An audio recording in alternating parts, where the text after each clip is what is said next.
Hi everybody, hope you're all well.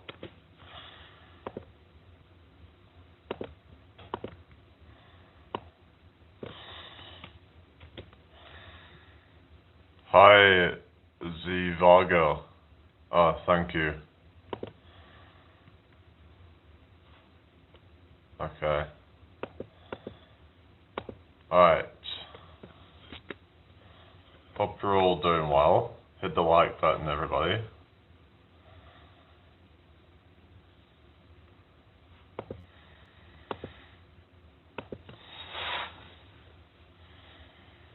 Thank you for the like.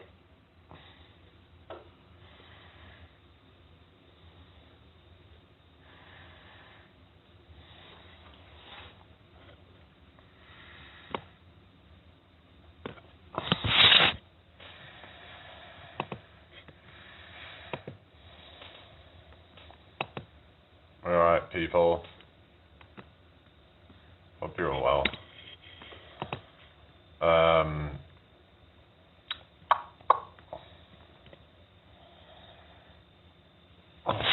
What's everybody up to?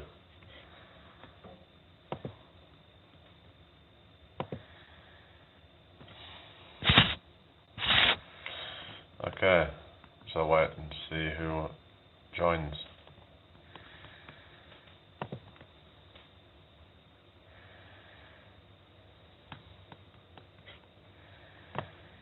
Alright.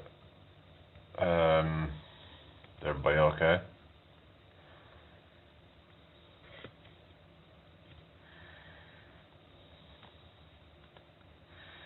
Say hello if you're watching.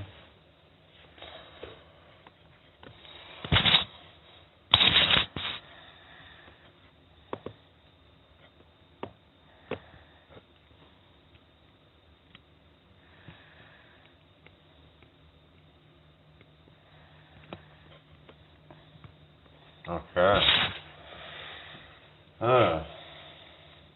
Nobody here.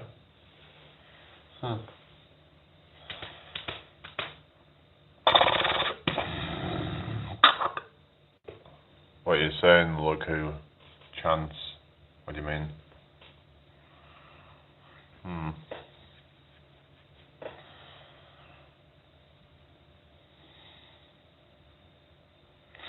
Anyway.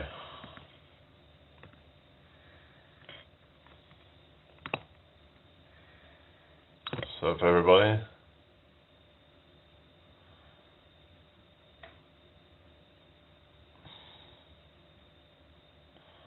Hope you're all well tonight. Oh really? Who did you see in public?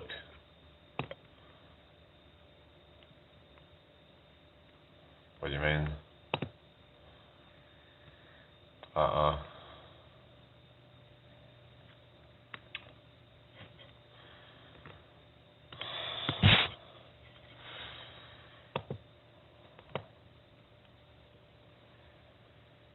Oh, it's an American thing, oh really? I don't know.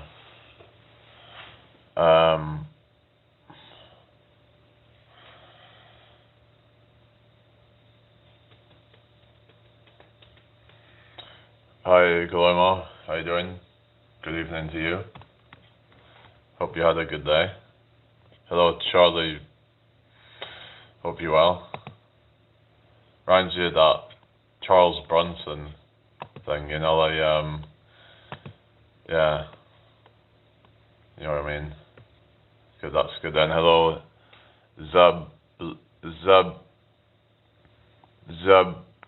Zabirikuli. Hello, spoil brat. Okay.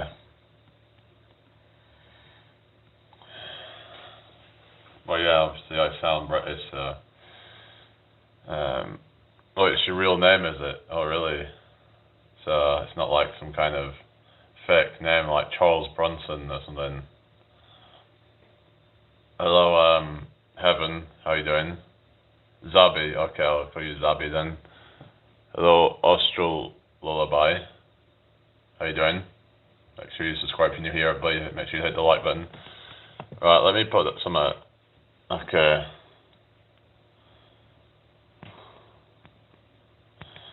I'm gonna put a poll in chat, and it's gonna be on space travel.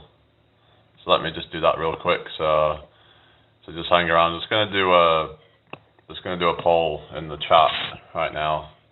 See what people think about this. Will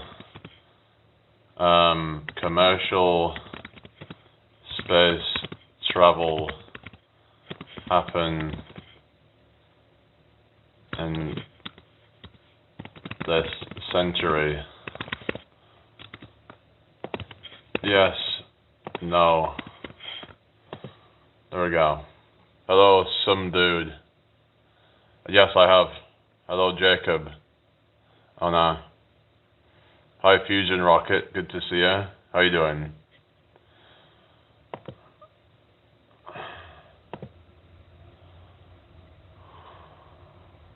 Welcome to my live, everybody. Hope you're well tonight. Hello, Usman Ali. What's your favourite Winter Olympics event? I don't know. I don't watch Winter Olympics, to be honest with you. Oh wow, we got 11 votes already. Yeah. Alright, everybody. So what was your name again? Fusion Rocket. Oh, Highness, I saw you in some of the other lives, didn't I? So you in, what's it called? Doing good, thanks. Jamie Love, how are you doing today? Not too bad, thank you. Oh, Nikki. Yeah, it's Nikki, isn't it? Yeah. Where are you from? Hello, Cross Forever. How are you doing? Welcome in here. So I've been talking about some different deep kind of topics, but sometimes I also talk about political stuff or whatever we feel like, basically. So, but I kind of always seem to come to the conclusion that all this political stuff, it's all distractions. It's all. Hello, Brian. £365, yeah, that's pretty good. I think the most that I ever deadlifted was 170 kilograms, which is a little bit over that, but I'd say £365 is pretty good.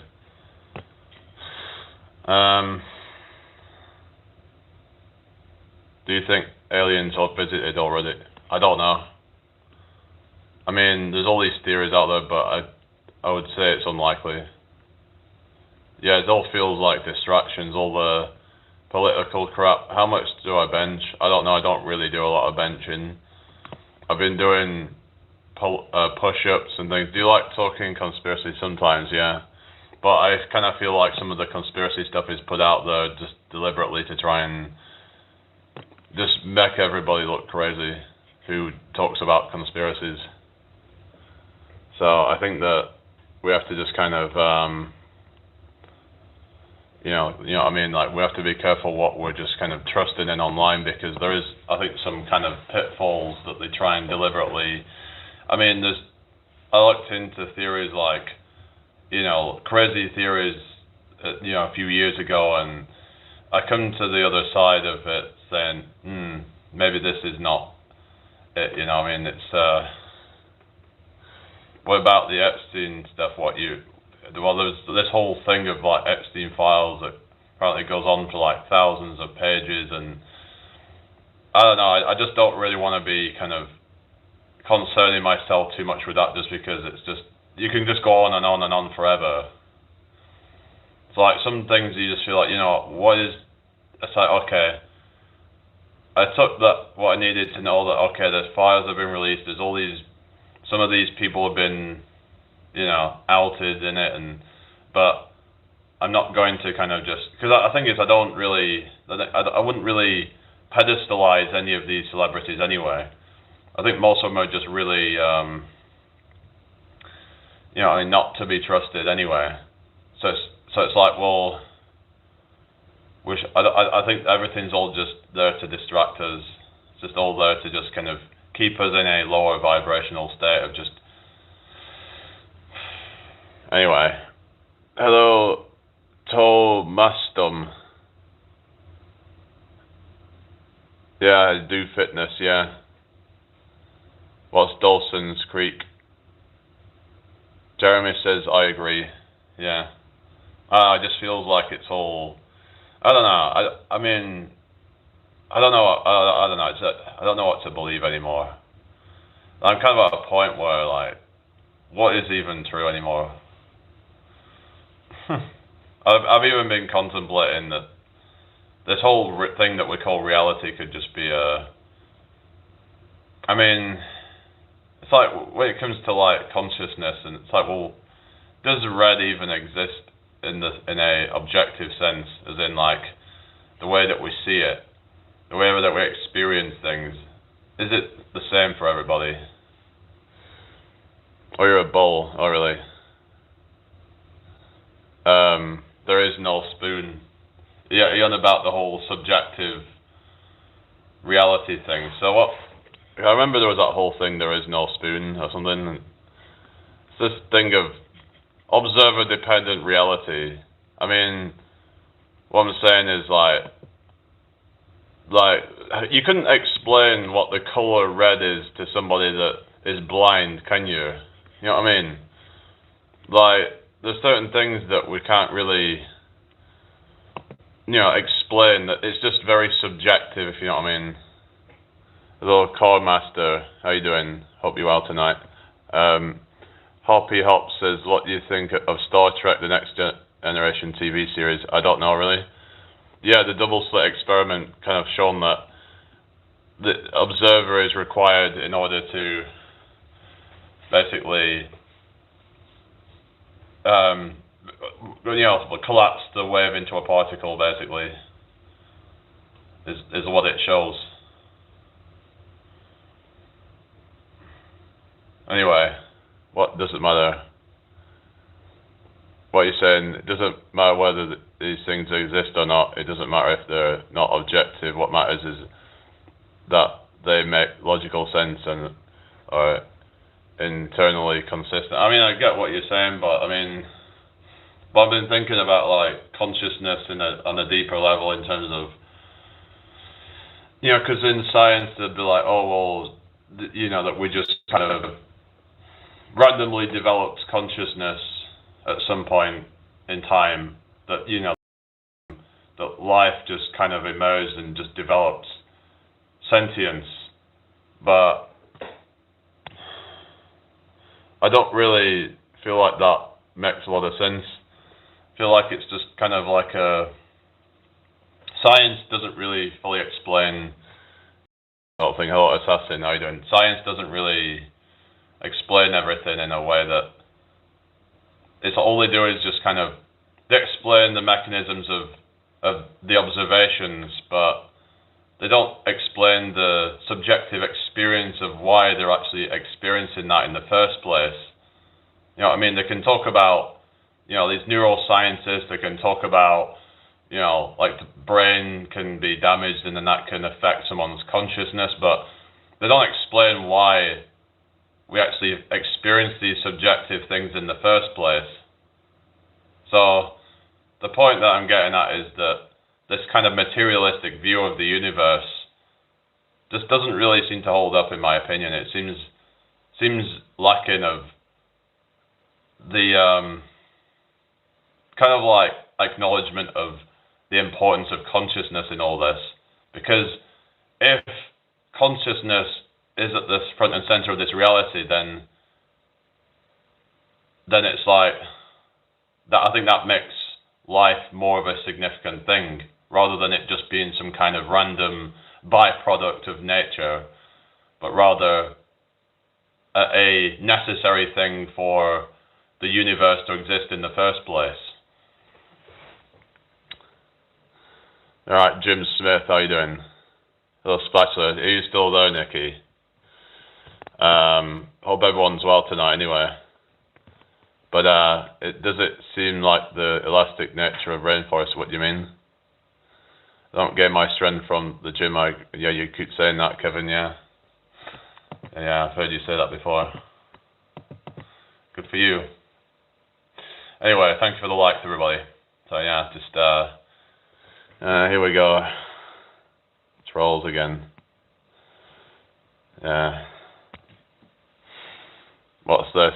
Can you comprehend infinity more than Jeremy Kyle? Oh God, Jeremy Kyle. Yeah, thank you for the likes.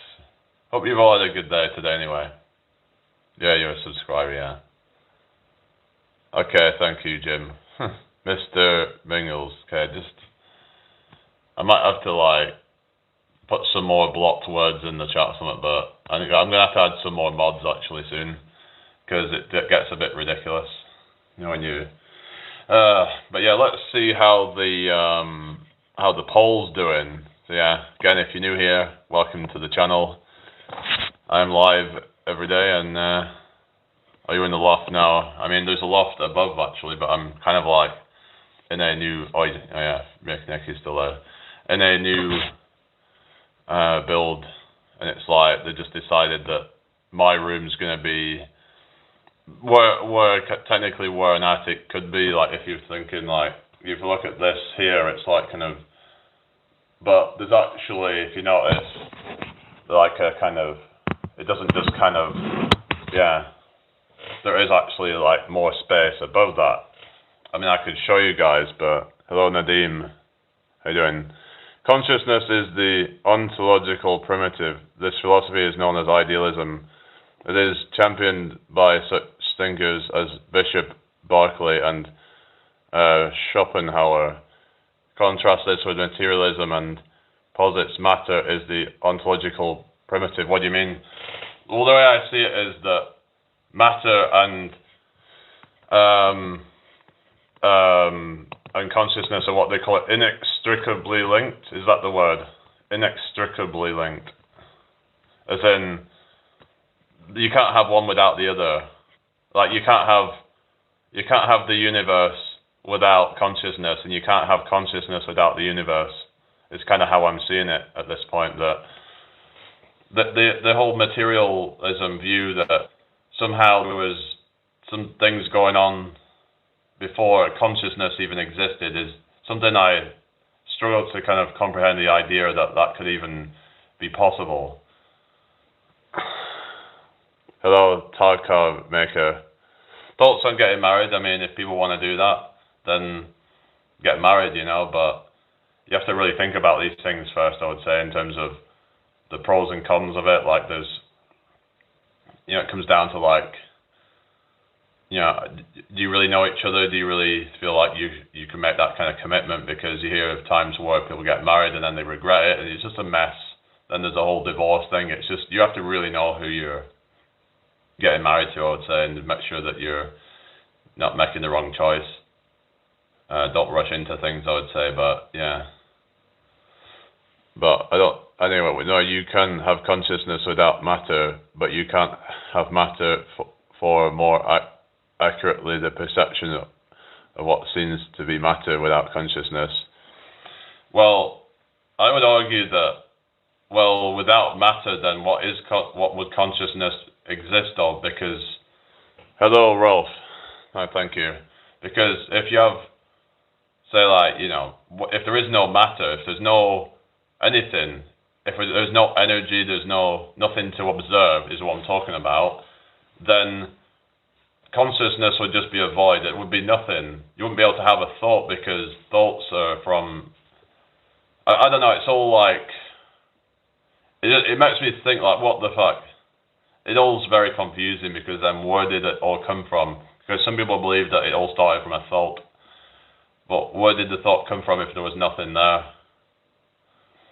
It just kind of like confuses me. Like, how could you think of was it just a natural phenomenon? Maybe there's certain things that go on kind of without conscious thought, and it just like things happen, but there has to be consciousness there in order to witness it. Maybe there's certain things in the universe that happen like independent of conscious thought. So it might not all be, but as in like, I don't know, it's,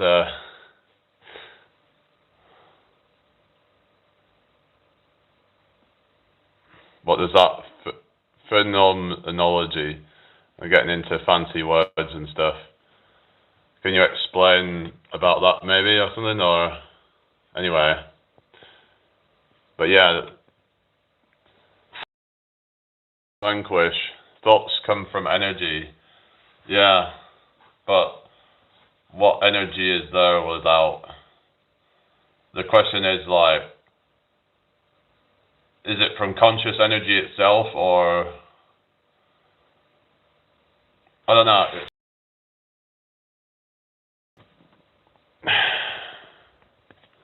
Mass comes from energy. So I'm talking like in terms of consciousness, in terms of what is mass and energy without consciousness there to observe it. Hello, Void. No. Okay. Yeah, I live in Yorkshire. I'm originally from Lancashire. But anyway. So what? It's like the colour red doesn't exist. I mean, even the sense of something having weight, that's something that we have to like experience. That matter has some kind of weight to it, or something like. It's like it's an observation, it's a feeling. But without that sense, then it's like, what is it then? Hi, the Fate 7886. Bodies can become unconscious, but consciousness can never not be conscious. It's impossible to have a conscious experience of unconsciousness. Yeah. But now some people might say that, well, the fact that you go to sleep at night proves that you could be unconscious and then that's just what it's going to be like when you die. But the way I see it,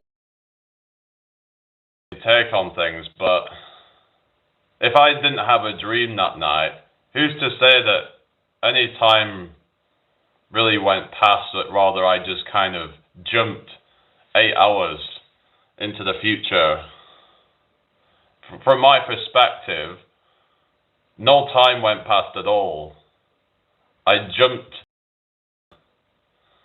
skipped 8 hours, because then I wake up and then no time it seems to have gone past because I wasn't aware of any of it. So, hello Eunice. When you dream, you go to present moment, right? What's this? Conscious is not separate from the senses. What you see, what you feel is the only thing you're conscious of. There is no general consciousness. What do you mean, general consciousness? Are you talking about, like, in terms of, like, when we see the color red, then other people could have their own experience of that? Like, your version of it is only maybe your version. Someone else could be completely different. The way that you see red might be how they see blue, for example, or maybe something entirely different altogether.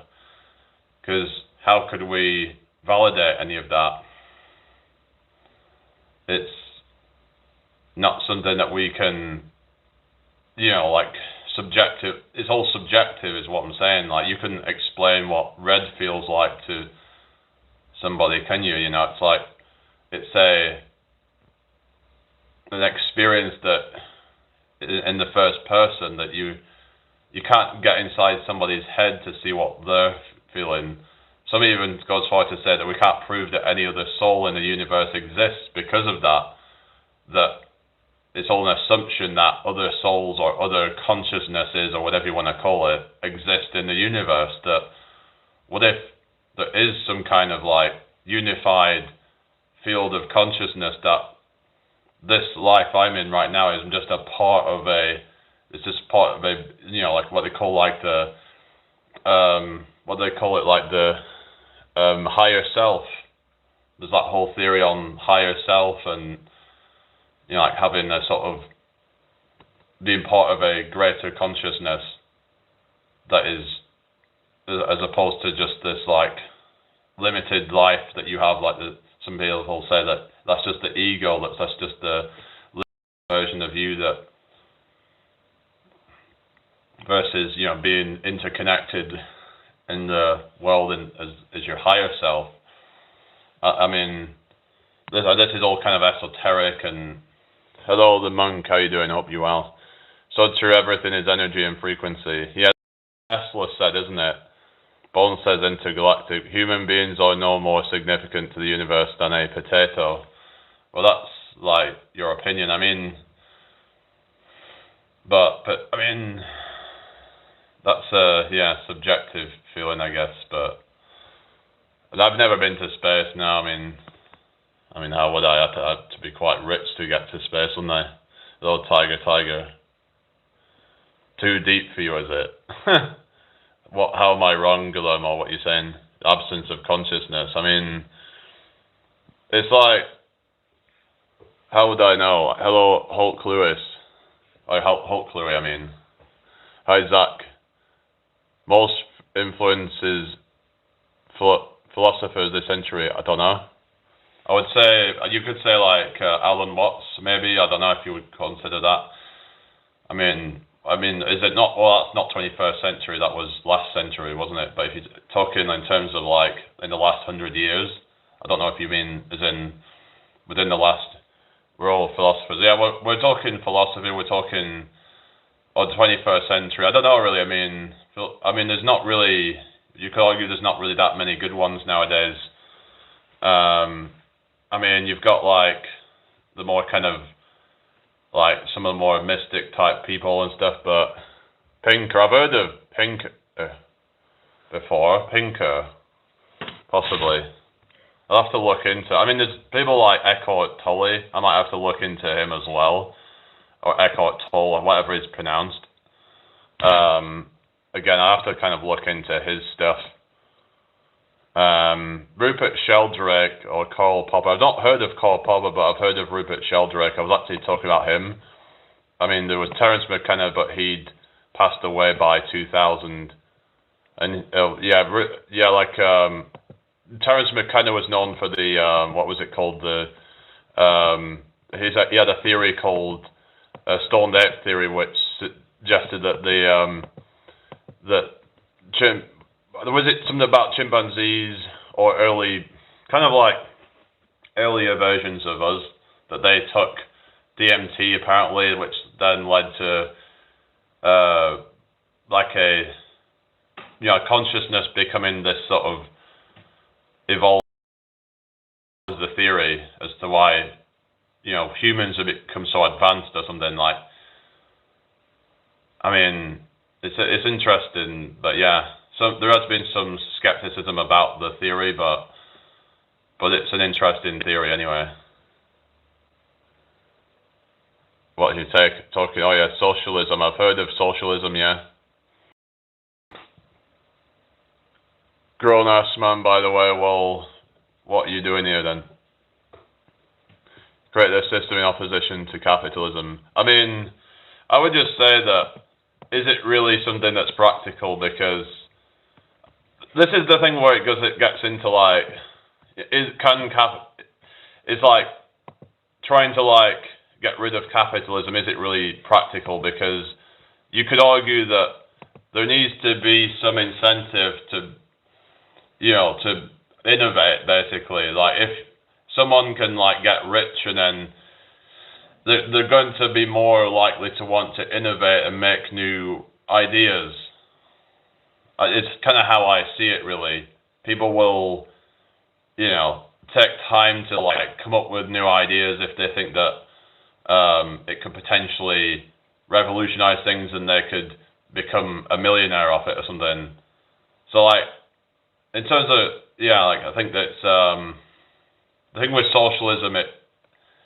It's like idealism in terms of we want things to be fair, but then the truth is that things aren't ever going to be 100% fair. It's just nature. It's just anyway. What's the opposite of communism? As Marx said, philosophers usually don't change the world, but Marx did. I mean, how did Marx change the world? Like, in what kind of good way did he change the world? I mean, when was Karl Marx? Was he before all the... I mean, let's see, when was Karl Marx around? I mean, But how is it really working for them though?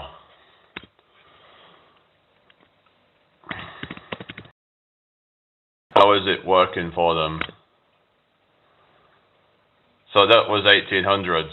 We'll look at fucking Soviet Russia for one example. Now you could say that that wasn't true Marxism or something, but there's been a lot of places where it's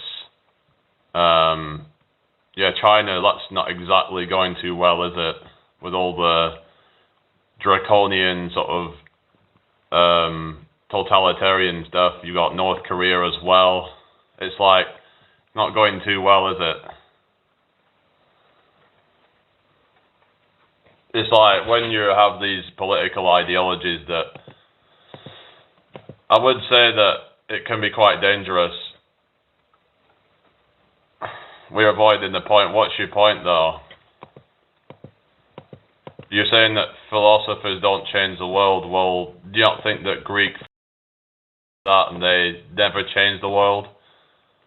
Like, weren't they influential back in the day? Think about all the, like, for example, before they were around, like, they thought that the earth was flat, you know? Then that was like a paradigm shift where they actually,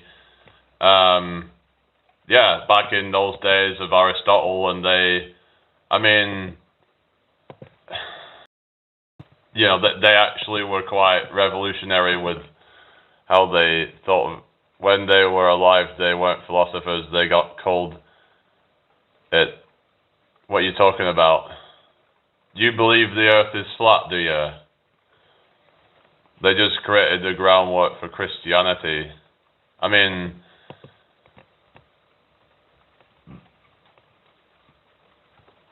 so isn't that like a point that like philosophers can change? I mean, you just sound like you're just kind of contradicting yourself there. I'm sorry, but I can't be doing with people like you, because you just seem like you're just here to just like wind me up or something, because you know what I mean? Like, you literally just contradicted everything that you just said, as in like saying that they say no, they like laid the groundwork for Christianity.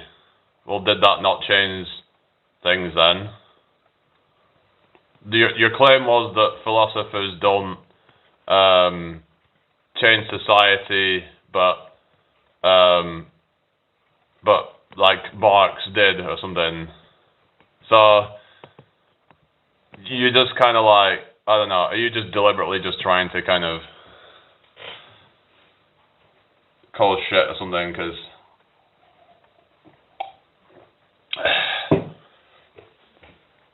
there's people who still believe in flat Earth. Yeah, there's people who believe that the Earth is flat. But like I said, you had Aristotle who did experiments. They did the sticks and shadows experiment, which shown that there was actually differences between the length of the shadows, which suggested that it was to do with the Earth's curvature, the Earth tilt or something. It was, it was done 2,000 years ago. So yeah, but the flat earthers will try and come up with some BS to try and explain it or something, but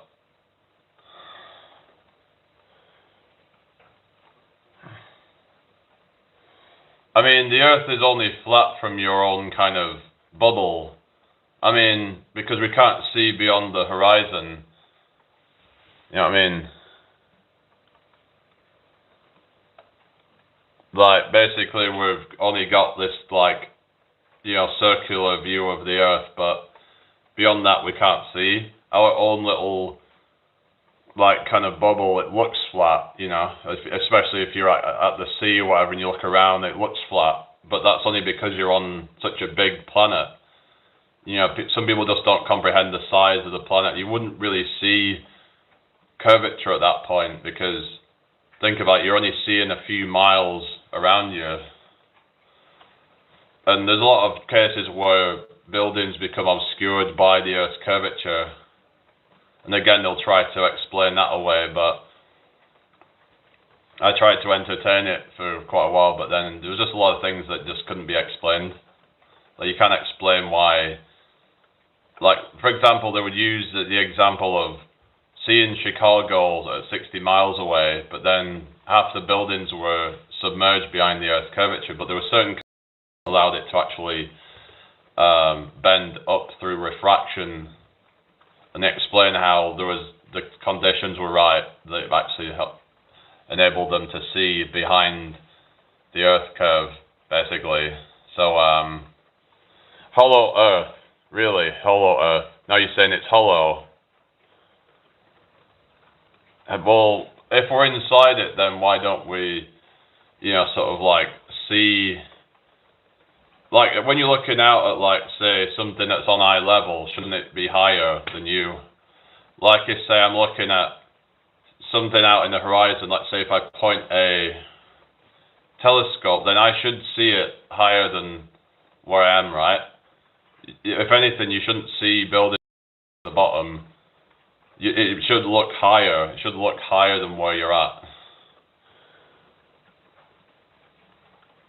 Yeah, there's loads of examples.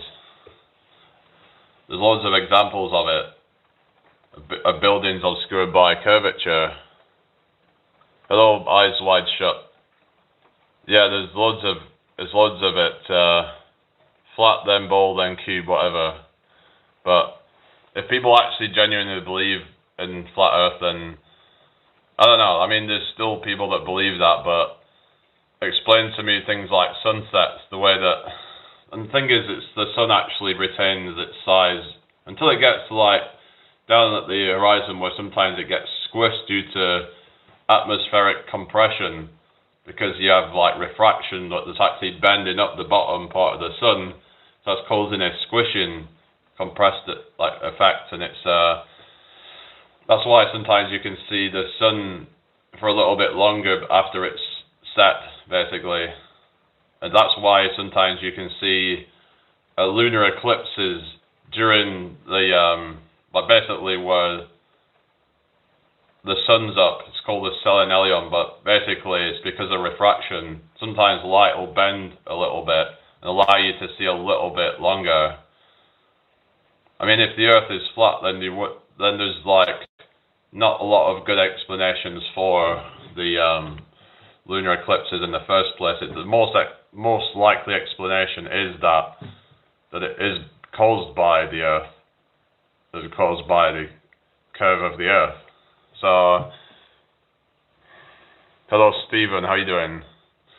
So what my point was is that, yeah, philosophers do change, or can change things. They can bring about new ideologies or new concepts into reality. It's like, there's you could argue that certain religions like Buddhism or Hinduism, Sikhism, changed the way that a lot of people live. You could argue they are kind of like philosophies. Hello, okay, I'm British. So the thing is, like I said, I think that the whole flat Earth stuff is a psyop. It's just something that's probably just put out there just to make everyone look stupid. How many genders do I believe in? 2. I'm not one of these people that thinks that there's like 30 genders or something, or hundreds of genders in some cases.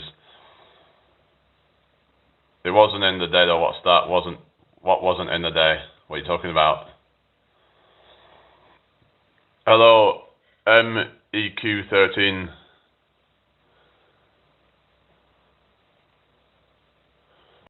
I've read Das Kapital years ago, but I don't know if I've read Marx's Communist Manifesto. I mean, if you look at, hello Cold Electric, how you doing? If you look at communism or whatever, hello Chocolate, what was that? Sorry if I missed anything. Many phenomena like building disappearing from view can actually be explained by Earth's curvature, even though some try to dispute it. Yeah. That's what I meant about the people who believe in flat Earth. That's what I was saying, like, I mean, yeah. That's what I was talking about with the things that flat earthers deny. There's also a thing called the Coriolis effect, which, again, flat earthers will deny it and say that it doesn't exist. I mean, it is true that some people will just do this trick where they will be like, oh, look, we're on the equator, and you'll see how the thing's going around. But it's like, but there is actual effects of the Coriolis effect with, like, say, the direction that wind, like the cyclones and stuff. Like, this is something that you can actually see. So it's just, there are certain phenomena that could not exist on a flat Earth, basically. I mean, there's a lot of different things that would just not exist. You've also got the thing of, like, the two celestial poles. Like, you've got the Polaris and then you've got Sigma Octantis. That would not exist on a flat Earth. Like, the constellations go in opposite directions. Like, how would that even work on a flat Earth? Especially on the version that they show us, this kind of circular map that they use. It just would look ridiculous. So it's not going to work, is it? So how are you going to have two poles? There's only one version of a flat Earth that would actually work, that would explain some of this phenomenon, which was the... basically, it would be like a sort of simulation, basically, but it's just, you'd have to play a lot of mental gymnastics in order to make it work, though. Hello, Patrick, how you doing? What are you saying? Circular map for a reason, bro. What are you talking about? Apparently there was this thing, Flat Earth was in the Illuminati card game. So if you look at Illuminati card game, let's have a look at this, right?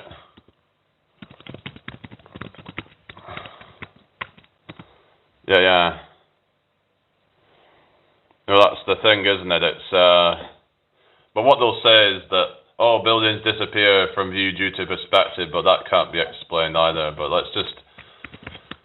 it's just, you can't get through to some people, though. It's like, sometimes it seems like they don't want to hear the truth. But let's see what it says, right? So there was this Illuminati card game thing, right? Let's have a look at it, yeah? So Flat Earthers, let's see what it says. So, and this is the thing where it says, people laugh, but the flat... This is what it says, right? People laugh, but the Flat Earthers know something. For their action, you may... Oh, hang on, that was... roll... 2 dice if your roll is equal to 2. Let's say the number. Blah blah blah. Flat Earthers' weird alternative geology has led them to a gold strike, and you may draw as many plots. So I don't know. It just says, but the Flat Earthers know something. So this is the thing where it's like, was this put out as some kind of Illuminati psyop, is what some people are suggesting? I mean, it's almost like it's put out there in plain sight as a psyop. What's supported by current scientific... What's supported by scientific theories? Okay, thank you for the wishes. Like, the main point here is that scientific phenomena like refraction, eclipses, and curvature are best explained by round Earth. Yeah, I mean, it's not possible really on a flat Earth, I don't think, is it? But they can try and do everything. There has been people who did believe in it that ended up returning back to the globe once they had enough evidence. But some people will just never take the evidence and just be honest about it. They'll even say, like, oh, they're lying or whatever. Hi, staying off the grid, how you doing? Okay. Hope you're well tonight, everybody. Yeah. Sorry, what was your message? Did I miss that one? Hello, Sora. Okay. What's going on here?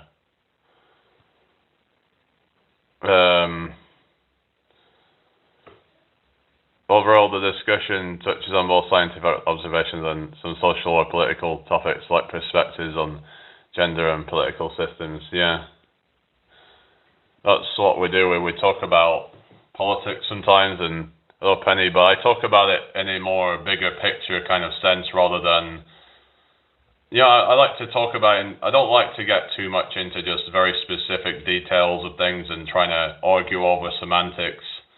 I like to just talk about how the system's rigged against people. It's been like that from the get-go, but I'd rather talk about how can we actually make a better system for everybody, because everyone wants to complain about how bad things are, but they're not willing to actually come together and actually figure out a better way to do things. What is the point in just complaining? If you think the system's bad, then let's all come together and do something then. Who's there? Some people are just telling me, oh, there is that, yeah. Change the way you react to system. Well, I mean, there is that, but it's like,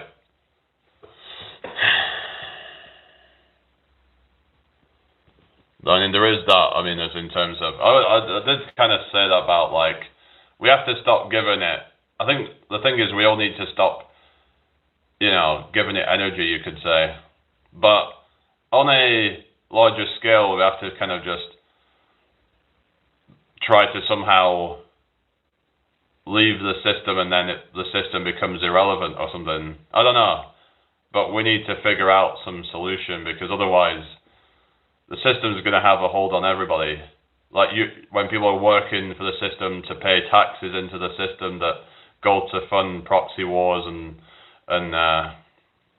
be wasted on other things. But yeah, I like discussing these things. I don't like getting too caught up in very specific details or arguing over semantics. I prefer to talk about the system is often rigged against people. Yeah.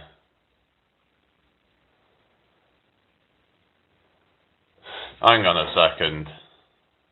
Like, they're literally I just realised that person's just taking the piss and they're just like parroting every single thing that I've said. Change the way you react to the system and the system will change. Hello, D. Derek.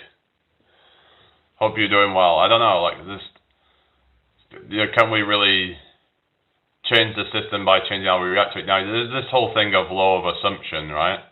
This idea of law of assumption being like I don't know, but it's like, I want to believe that you can just think something into existence. But it's just my skeptical, rational mind kind of seems to block it. I've been alright, thank you. How are you doing? They're great. Hope you're well. You got to influence the masses, but, that's the tricky part, right? How are you supposed to do that? As in, like, skeptical, rational mind. Oh, really? Okay. Change your reactions, but then how is that going to change the overall system, though? It's not going to change anything, is it? All you're doing is just kind of, I don't know. Like, I feel like a lot of people would just end up, if they just take that advice, they're just going to bury their head in the sand and pretend everything's okay. Oh, well, we just have to, But, like I don't know, there's this whole kind of, like, toxic positivity, you could say, where people want to just kind of ignore all the bad in the world, thinking that somehow that makes it all go away. But sometimes we have to address the bad in order for it to go away, is what I say.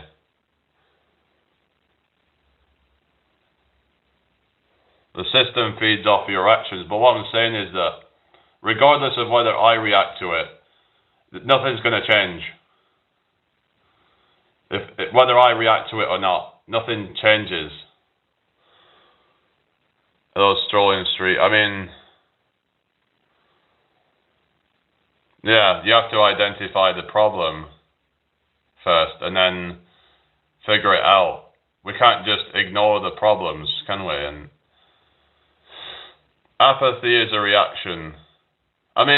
I did say that, like if we all just kind of stop giving it energy, but then how are we supposed to get everybody to stop giving the system energy, to pretend like it doesn't exist? You could say, well, it's this whole kind of, it's like the idea of fake it till you make it. Hello, who TF is Danny? How you doing? So how is everyone going to follow though? Hello, Mick. I'm not going to get the whole world following me, am I? Unless I'm some kind of influencer. Maybe someday, but maybe I have to believe in that enough to happen. But I'd have to kind of,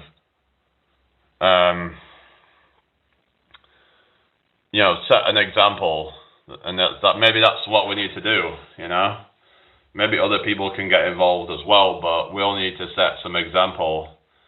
Like I said, stop complaining and start being proactive. Stop being reactive and be proactive. Yeah. Maybe I should make that as a t-shirt. Stop being reactive. Start being proactive. What's proactive? Well, it's about being... it's about pragmatic solutions and kind of...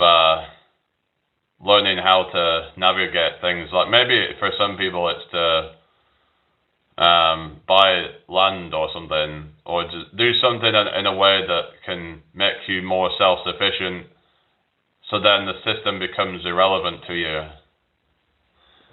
But like I said, regardless of even if I did that, not everyone else is going to follow along. Some people love their comfort too much, I think is what it is. They've got everybody into this comfort trap. And the system is what you believe it is. But there is certain things that are out of my control, though, is what I think.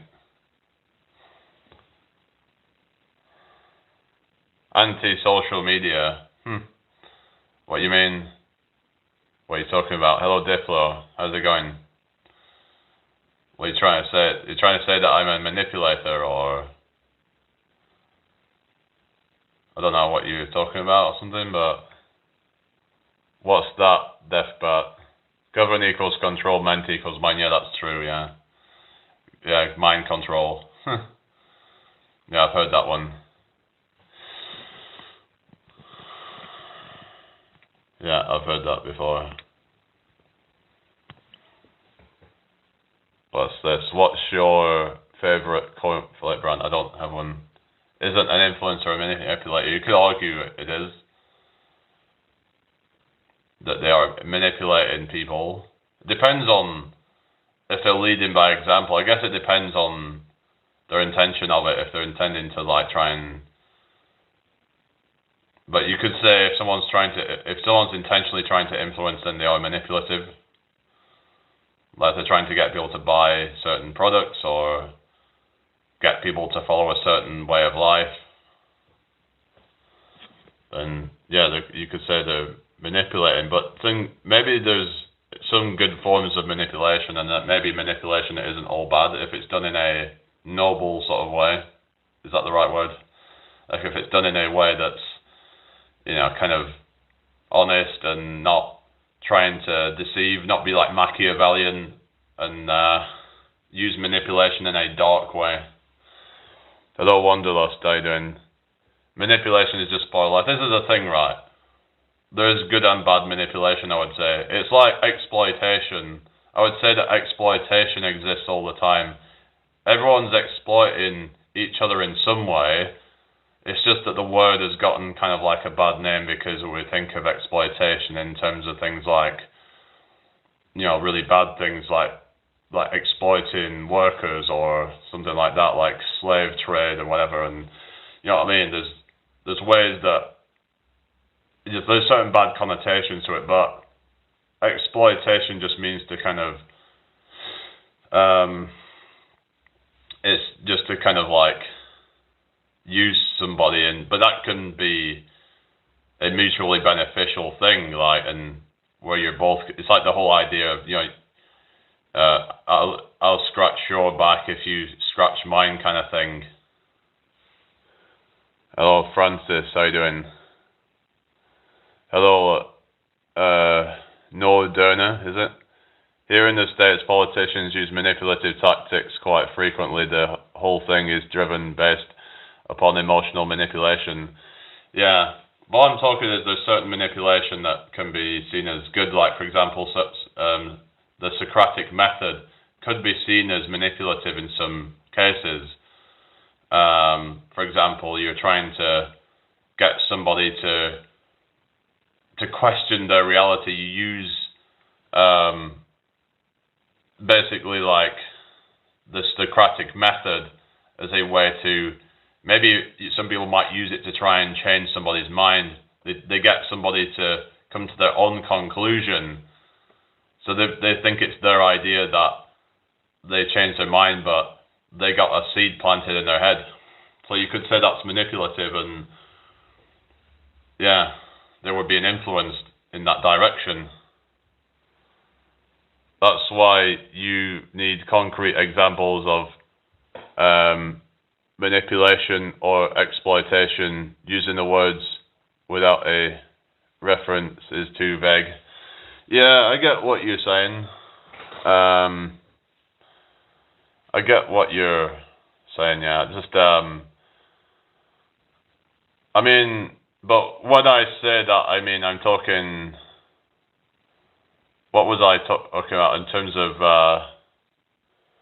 what was I actually talking about? Let me go back up the chat and try and remind myself. So, like, about what I was saying, what's this? Even if you build a log cabin with your own hands, you'll still owe property taxes.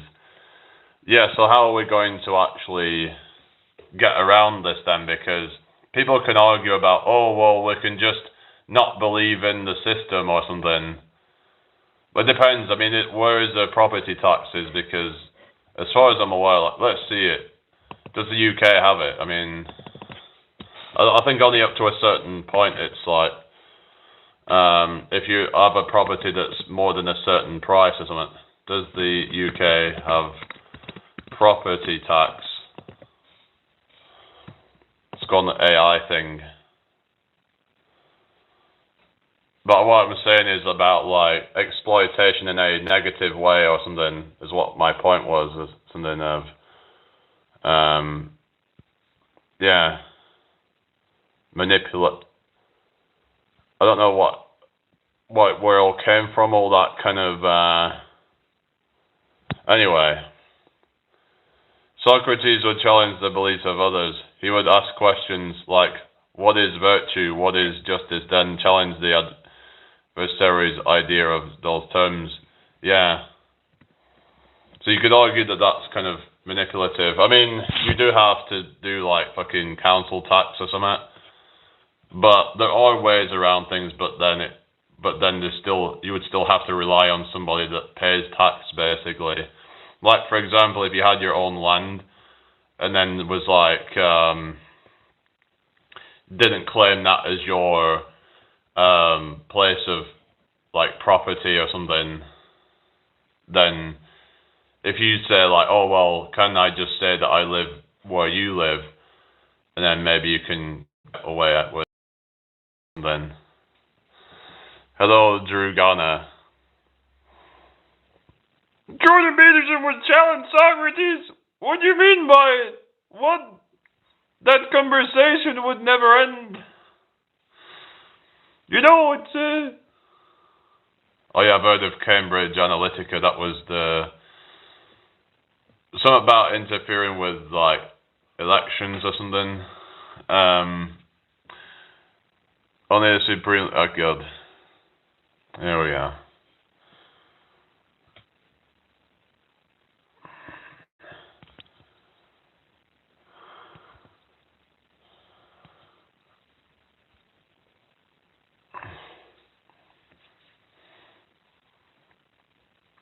Oh yeah, you were talking about manipulation, like as in influencers and stuff, weren't you? And yeah, but it talks about landlords paying on rental properties and stuff. But yeah, but I mean, It's just, well, I think, like, it's like you could say, well, where there's a will, there's a way.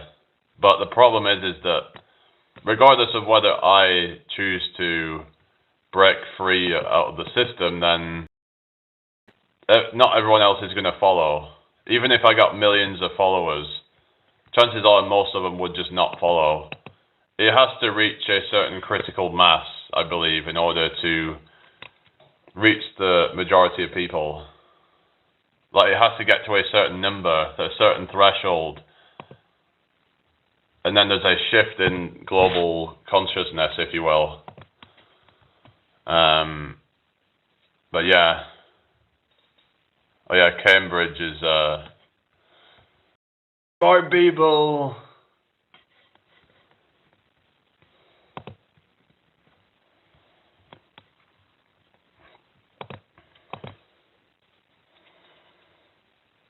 Nobody breaks free in the UK, it's impossible. Well, maybe it's only impossible if you say it is.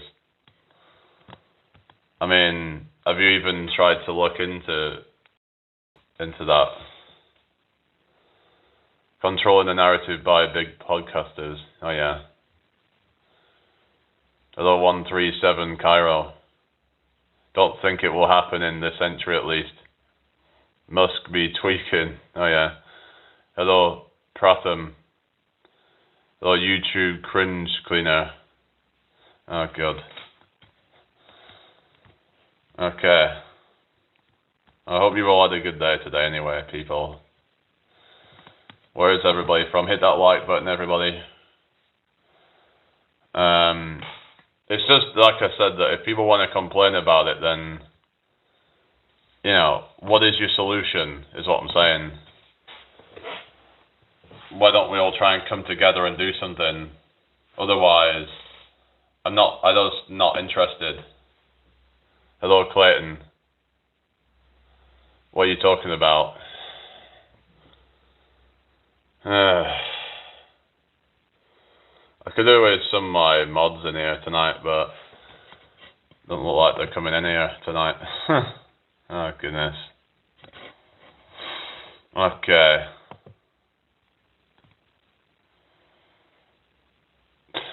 What is it with all these stupid comments there? I feel like I'm losing brain cells. Hang on. Boycott the big companies, only shop with small businesses. Yeah, but then it's like, that's easier said than done though, because for some of it's just too expensive. Oh, Edmund. Like, some of it's like twice or 3 times the price. You know what I mean? A lot of people just don't even hardly have the money to do that. So, we're kind of, yeah, I don't know. I think the better solutions would be becoming more self-sufficient, growing your own food, or learning how to, you know, sort of catch your own food or whatever. You've got to do whatever you can, but relying less on the system is the way to go. But like I said, there needs to be a shift in this, I think, so then the system has less of a hold on you. Because if the system has a hold on you, they can just control your behavior, because they could say, oh, we'll cut off your money supply. Like if they bring in some like universal basic income, for example. Because there's going to be like less jobs with all this AI, like, and whatever, and taking over a lot. Hello, Susie, how are you doing? Hope you're well. With all this AI taking over people's jobs, and you know what I mean, it's just, that's going to cause like a lot of here. Eventually, they'll have to probably roll out something, whether you like it or not. Something's going to end up coming out like universal basic income or something, probably, and they could just cut you off if, say, you said something online that was a bit naughty or something. Oh, well, we're going to cut off your allowance. And you know what I mean? It's like this is why people would have to probably learn to become self-sufficient, because if they don't, then they have the risk of basically being cut off to just like food and things. I don't know, but anyway. yeah, George Orwell. That's what I mean. The technology has always led to more work done with less labor inputs since the Industrial Revolution. Yeah, yeah. Well, that's the thing, but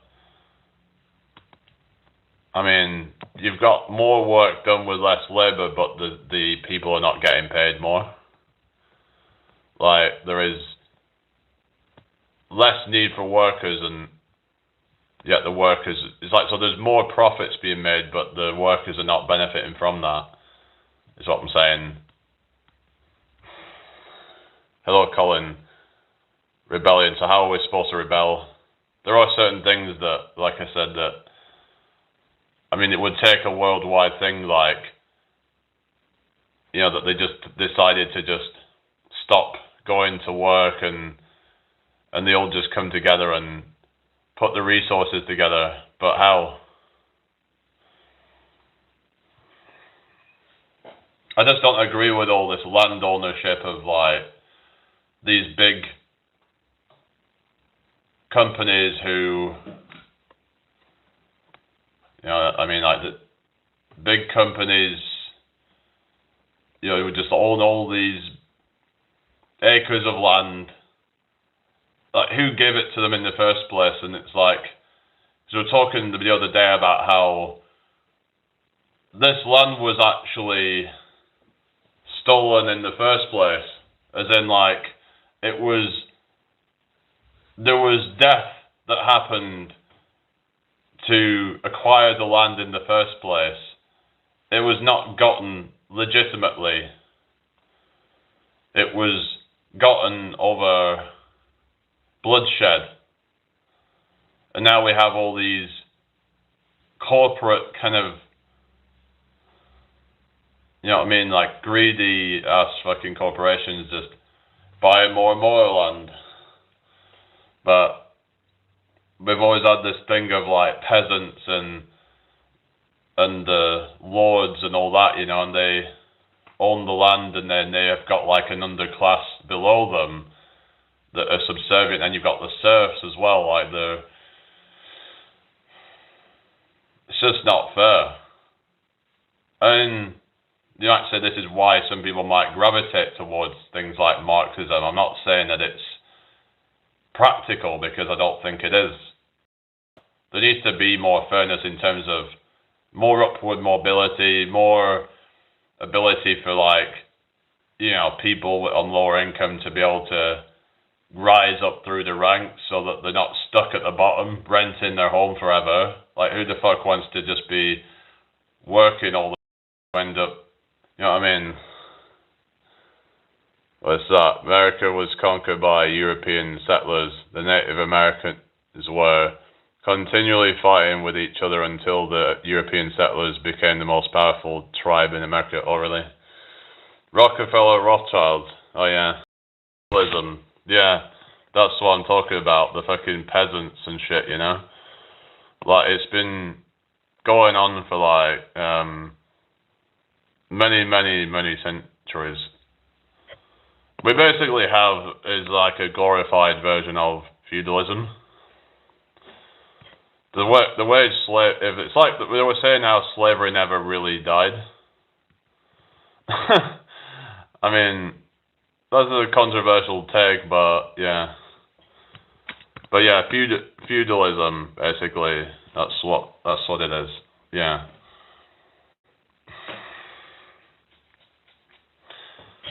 But like I said, the land was yeah.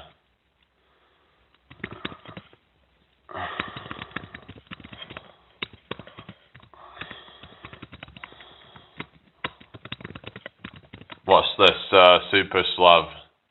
The peasants on the field work less hours than we do today. Yeah, I heard that actually, that they only work 20 hours a week or something like that. So people like say that they were worse off, but they were actually, and the food that they got was actually probably better quality than what we get now, to be fair. But it's just the whole thing of like, the winners write the history books and all that. It's like the whole words, I think we talked about that before, slave, come from Slav. It's actually Slavic people enslaved by people from Iberia and North Africa, which completely contradicts the narrative of this whole idea that it was all black victims and white perpetrators. There's been people from all races enslaving people from all races throughout history. It's just, yeah. But, so what's this? Hunter-gatherer tribes. In prehistory, land was first occupied and claimed by early hunter-gatherer societies who controlled access to areas to ensure survival. The crown monarchs, in many European contexts, particularly in England, all land was considered to be owned by the monarch. Following the Norman conquest of 1066 under feudalism, the king granted land to tenants-in-chief in exchange for services. So, my point is on land acquisition and who has the right to own all of that land, and yeah, because it just ends up becoming a slippery slope of people buying more and more land and becoming more and more powerful. Like, do I think there should be some kind of limit on land ownership? Like, maybe companies should have to split up and then instead of having all these monopolies, basically, like, because people want to talk about free market capitalism, but then how are we supposed to have free market capitalism when we've got all these monopolies that basically cornered entire, like, sectors? I mean, they've just completely just took over a sector. Like, for example, you look at things like Meta, look at how much they've acquired of that, and Google or any of these companies, they're like monopolies. They get too big, and then the power crazy, like, because then that means that there's no opposition to that really that's viable. Anyone that tries to oppose it is just kind of buried in the search and not really, Amazon it, of course, yeah.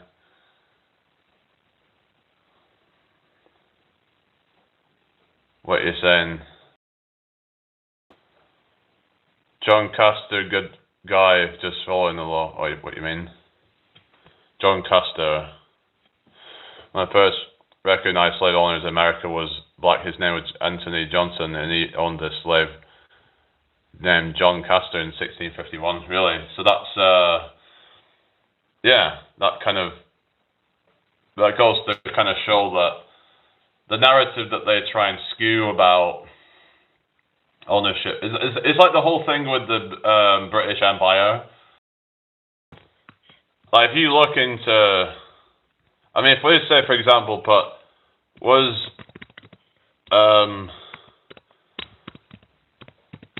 colonialism all bad? So let's just kind of put that in, because they always wanted to talk about all the bad. There's been bad things about it. So yeah, there has been exploitation and all that, but they never talk about any good that potentially. So there's arguments about advancements like railways, education, and parliamentary systems, but argue these were designed for exploitation rather than development. Human costs far outweigh any infrastructure gains. I mean, it's all quite a subjective thing, and you're always going to get people who say, "Oh, actually, it wasn't as bad as what they made it out to be." But it's just, you can have this never-ending debate on colonialism and the British Empire and all that kind of shit. Some argue there was some good that came from it, but it's subjective in terms of what you think the good good outweigh the bad, or the bad outweigh the good. But hang on. Yeah.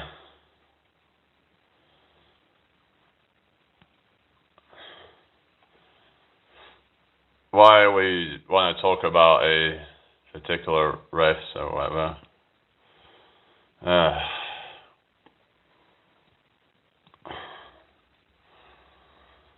South Africa was a barren land with sparsely populated nomads wandering about before European settlers built the infrastructure. And about like the colonialism thing, because I've heard some stuff about apparently there's some like persecution or something. I don't know. I don't really know too much of what's going on, but I've heard that it's kind of a mess in South Africa.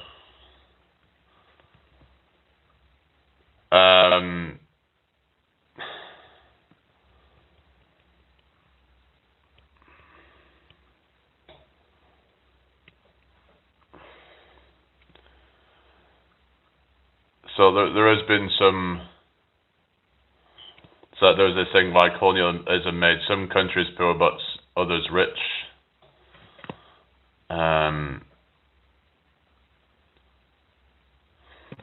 Never will there ever be overpopulated anywhere. We were talking about that earlier about Jamie, because we were saying how in certain countries the population is still going up, like for example in African countries where there's a lot of poverty. Hello, Machiavelli. No, I'm not. So basically what we're saying is like you've got people from third world countries migrating over here, and people are saying they were saying that is a sign of overpopulation or something. I would argue that if these fucking rich people would actually try and,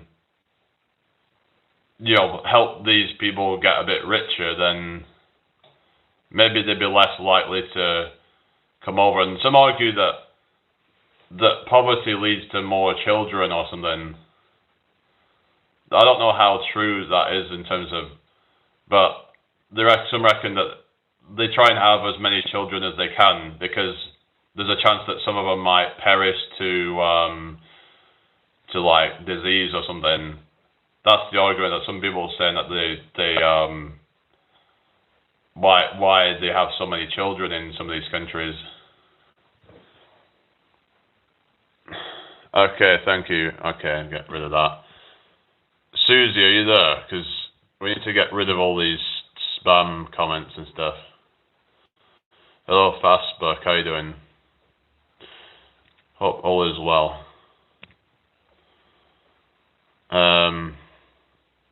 We're in Spain, yeah, I'm in England, yeah. I thought you was in England. Without colonization, I'd still exist in Europe, so would you? Really? I don't really know too much about it all. It's just, we have all these narratives, don't we, about things, is my point. People in border countries can afford to buy enough condoms. The UK is one of the highest in condom purchases, but there are many countries with more people. I suppose there's that with less contraception and stuff.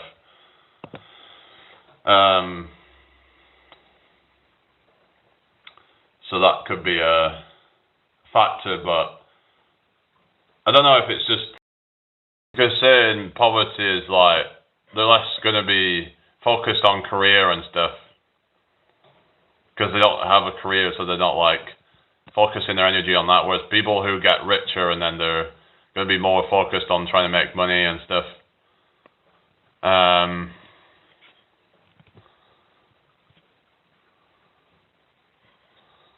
Are condoms a topic of space travel? No, space travel is a topic of condoms. Made our countries wealthier. What's stolen? Sorry. Hang on. Well, where I live, they get bonus money from the government for every children after 2, so You see things like immigrants having 8 kids, even if they can't afford to have one, just for that bonus. Well, there is that, isn't there, of this country that incentivizes people to have more children. Like if they have 8 children, like you said, then how much do they get for each child? Like some say that they should like only give them like child allowance for up to 2 children. That way, if they want more, then they have to pay for it. It's their problem if they want more. But yeah, they tend to have a lot of children. Is it because like in their religion they believe in having lots of children or something? In the Muslim religion they believe in having like several children, and this government basically facilitates them having it without actually having to, like do anything for it. Is what you're saying? Is that what you mean? Anyway.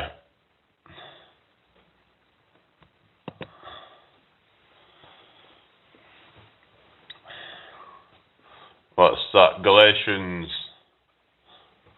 in the Bible means galactic, i.e. space travel. Oh, really? Yeah, I never heard about that one. Galatians. Well, that would be a bit of a contradiction to all the flat earth Bible thumpers. You know what I mean? In Africa, parents have 40 kids and 10 survive. Yeah, so the reason why they have so many is to ensure that... Let's see what it says about this. Do Africans have so many kids because most don't survive? Let's have a look. Galatians were the Celtic people living in Turkey in ancient times, so it has nothing to do with galaxies or something. I mean, there wouldn't have been galaxies, as in that they didn't know about galaxies until only like a couple of 100 years ago, right? I mean, or at least maybe a bit before that. But it was since like you had, say, like Kepler and all these like scientists who found out about space and things like that. Because if you remember, like the old theories about the Earth being the center of the universe and stuff like that, but all you have to remember when London was an English city before it. Oh well, I don't know. Territorial says you talk like an awful lot without saying anything profound. Like your opinion. So basically, child survival rates, while improving mortality rates for children under 5 remain higher in some African regions than in other parts of the world, leading to a hoarding effect where parents have more children to safeguard against potential losses. So this is one of the reasons why they tend to have more children. Galatians in the Bible was Peter telling the Celtic people they can be Christians, don't need circumcising, etc. Oh, really? Yeah, because in like Islam and Judaism, they're told to be circumcised. I don't understand, like, why would God give you a part of your body to then have to chop it off? I don't understand that. Like, if God doesn't want you to have your foreskin, then why did He give it? Let's see what it says about this. Why did God give you foreskin to have to not looking to philosophize? Okay. Well, this is kind of like a philosophy chat in a way, but to have to cut it. I mean, let's see what it says. Based on religious, historical, and theological perspectives, the practice of circumcision, cutting off the foreskin, was instituted by God as a physical external sign of everlasting covenant. rather than suggesting the foreskin is a flawed design. The biblical narrative presents the removal of the skin as a purposeful act of dedication, obedience, and set apartness. I mean, I don't get it. It just sounds like fucked, isn't it? It kind of reminds me a bit of like the whole kind of blood over intent cult, where people would, show their intent by spilling blood and then writing their intent down. Some weird kind of cult bullshit to me.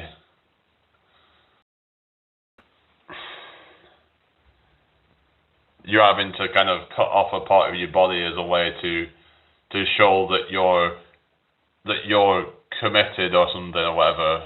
I mean, it sounds kind of weird to me, really.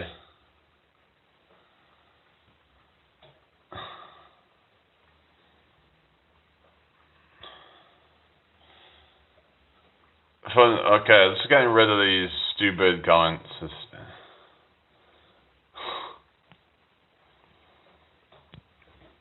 Fun fact, Prophet Muhammad gathered a tribe of 300 and during the Battle of Badr he won against 900 men. If he had lost that day, imagine the world today. Probably better. Really? What makes you say that?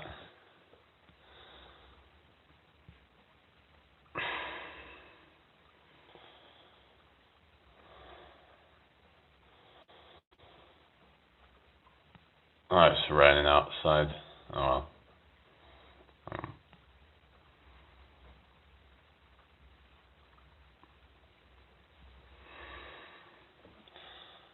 Okay, so what's that? Yeah, so that's about when they opened up 65. What's 65? Not 67. Why am I saying that shit now? Seems like, I don't know, maybe dying off a bit, hopefully. Because so let's see how the polls are doing. So what do you guys think? Is commercial space travel going to happen within this century? I mean, some people thought we were going to have colonized, but well, that's not happened, does it? There's some that believe in secret space programs. Again, it's just something that, like, again, it's just some of these conspiracy theories. I'm like, well, it's the type of stuff that just makes you look crazy. I voted no. Yeah, well, it's like we haven't even been back to the moon since. So it's been over 50 years and we haven't been back to the moon. So things aren't moving forward very much in terms of space travel, are they? I mean, they're saying it costs too much. That's what they're saying. So did we ever actually go in the first place? What do you guys think? Did we actually go to the moon? I mean, there's that whole thing of the Van Allen radiation belt and saying that, oh, well, we got through it back then because they didn't know it was, like dangerous or something. And then they were saying, oh, we need to create shield Van Allen radiation belt. I don't know. I'm just thinking, like, if they didn't go to the moon, they're not going to be in a hurry to go back, because if you think about like how they've got 4K, like 4K imagery, you could say it's going to be a lot easier to spot any errors in things if there is fakery going on. Whereas back then with these blurry images that you could say, well, if they didn't go then it's like, it could have been quite easy to fake it, but you could argue it's going to be harder to fake it if they did now, because, the very crisp images. So any kind of defects or whatever, or any details that look a bit strange can easily be, seen now with the high definition. Oh, welcome in, Natalie. We're talking like all sorts of stuff. Talking about space travel and things like that. Nothing gets past the Kepler belt. I thought it was the Van Allen radiation belt. Yeah, I think I remember you were talking about this before. Or was it one dark rep? I don't know, but one of you guys would talk about we were talking about the moon landings and stuff. Hello, Nemo. About 4K Antarctica is the worst looking image on Google Earth. Oh yeah, well they say that's because they don't have enough, what is it? Because it's such, argument for like, why is there blurry images? Because I thought it was some kind of thing they're trying to hide some spots of it. I mean, but apparently it's something to do with because they just don't have enough high quality images of it or something like that. I mean, what do you guys think? Are they trying to hide something down there? Because I don't know what to believe anymore. Was it? Research facilities.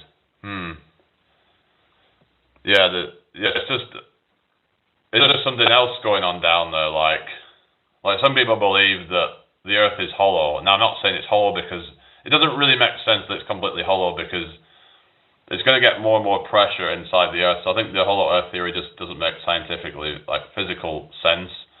But could there be some kind of potentially some extra land? Like maybe the Earth is like an apple shape. What if it's say like in Antarctica? There's some kind of think of it like a kind. If you think of say like almost like a torus field or something, and maybe there's like some kind of I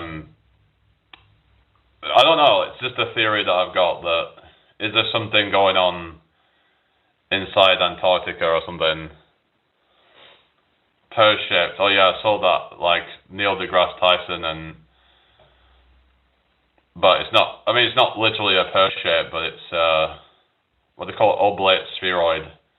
But what I'm saying is there's something going on in Antarctica that we don't know about. Like, are they hiding something down there? Neutrino detector. They're like quarks, aren't they? Very small particles. So they're trying to find a God particle or something, and it's like, is there such a thing as a God particle? What do you guys think?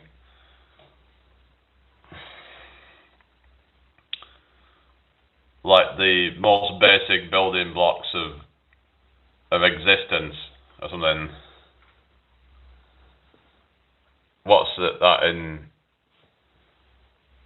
When you're talking about neutrino detector or something, God particles have nothing to do with God, right?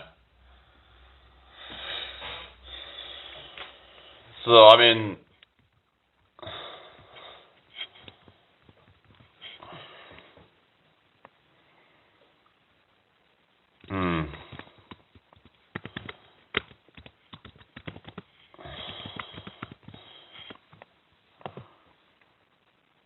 what? Okay, we'll go ahead then. Or antimatter. Oh yeah. So what's that again? I know there's like dark matter and dark energy and all that. Like, but what's sort of like antimatter then?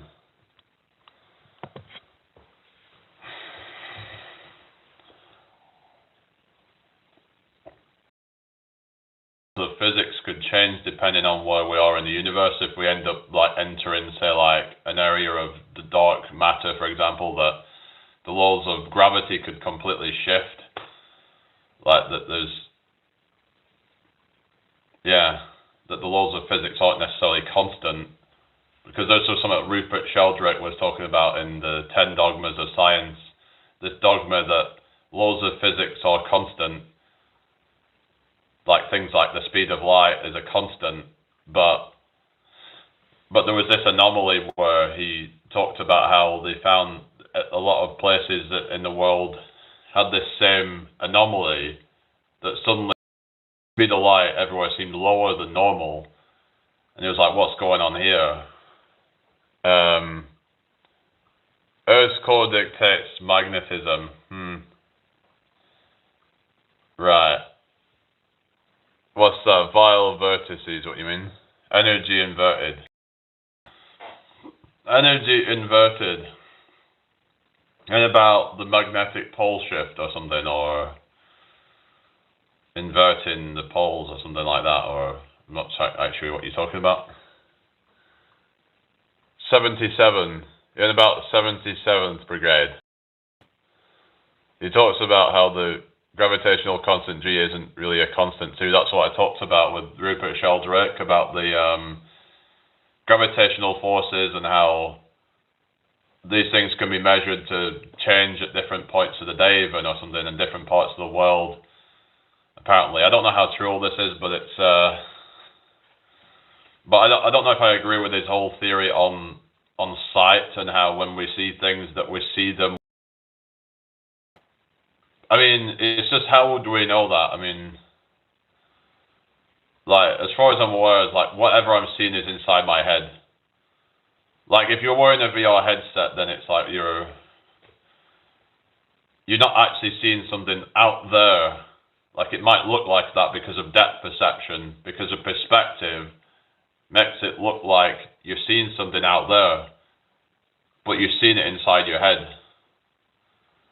Now, it's like an instinctive thing, that thinking that we're seeing it where it actually is, because of, when we see something go away, it looks to get smaller. That's because of the way that our eyes work. And I've heard of Bermuda Triangle, but I've also heard that it's not really that kind of. I've heard that it's kind of there's not really any more deaths and whatever that happen out on Bermuda Triangle, and apparently that's a bit of a myth kind of thing, that this whole Bermuda Triangle kind of spooky shit, whatever. It's just, I was looking into that a while ago, and it was apparently debunked or something, but I don't know. Maybe there's something to it, but I haven't dug too much into it, so I'm going to keep an open mind, but yeah. But it's just, there's a lot of stuff that's put out there that, like, people believe in, and they're like, oh, have you heard of the Bermuda Triangle or something? It's like, but it could just be some nothing burger or something that's just been kind of misinterpreted. And hello, Brownie Cookie, how you doing? Hope you're well tonight. So yeah, I don't know too much about it. Like, but the Bermuda Triangle. I mean, like, if we talk about Bermuda Triangle,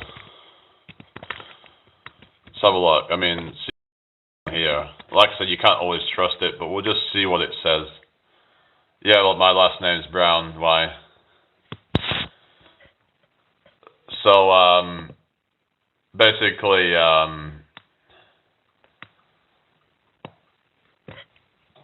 like, scientific explanation. So this is something about the Gulf Stream and violent weather changes. But there's people who try and make out like people getting abducted by aliens and stuff like that. What's the result of the poll? I don't know, because it's still going, isn't it? It's still going. Sheldrake talks about how the value of the constant G varies on page 90 of his book, Science Set Free, The Science Delusion in the UK. Yeah, it's called two different things. It's funny how you come in here, and I was literally looking at a video of Rupert Sheldrake the other day. 10 Dogmas of Science, I was like revisiting that video. And he brought up a quote from Terence McKenna that goes, like, scientists are kind of like, give me one free miracle and we'll explain the rest. So what this means is that you start off with an assumption, and then you just explain how the assumption works, basically. Like, you're starting off with some axiom of, like, you start off with the assumption of something, then you explain all of how that works, but in some cases, these are dogmas to begin with that you're, so just BS to begin with, then it's like, well, it throws it all out the window. is the point. So yeah. But yeah, Terence McKenna, that was the one with the stoned ape theory. I need to look more into that stuff, but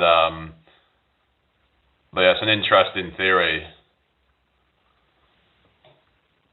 I don't know much about that, the infiltrator. I don't know who that is. But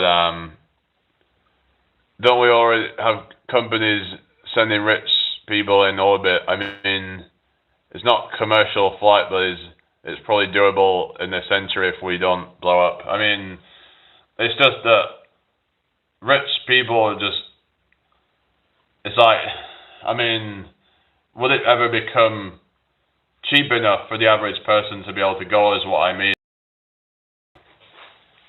Is it going to be commercial to a point where, you know, the average person can actually just go and travel to space?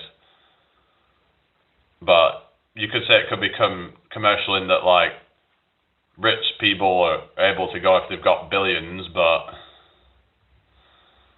in terms of it becoming a more of a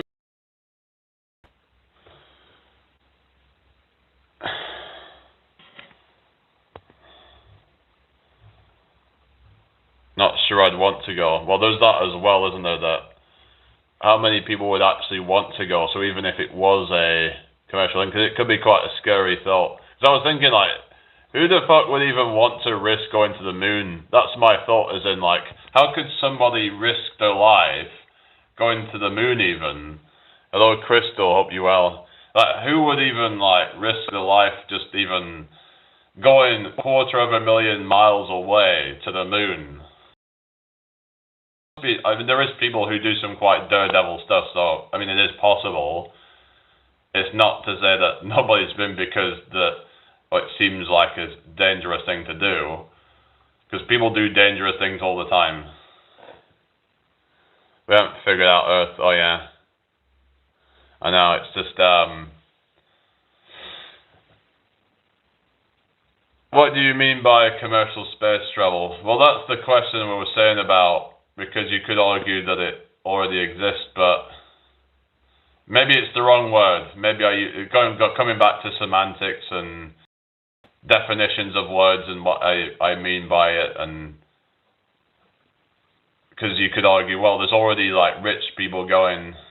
Maybe I should have said, will, you know, kind of like the average person be able to get to the space by, you know, I don't know, maybe that's hello, the Red Wolf. The parts that math out what you mean. So there was this thing about, you were talking about Bermuda Triangle, so maybe you could explain a bit more about that. Topic of today. Subjects of today, I mean, we're kind of just bouncing around different subjects as usual, really, but now all the measurements that have been done can be explained by movements of the mantle tides thanks to the moon, etc. G is constant. So, what you're saying, gravity is a constant. But it's just, there was a thing that, like, yeah, Rupert Sheldrake talking about, let's have a look, gravity, not a constant. Let's have a look at this. So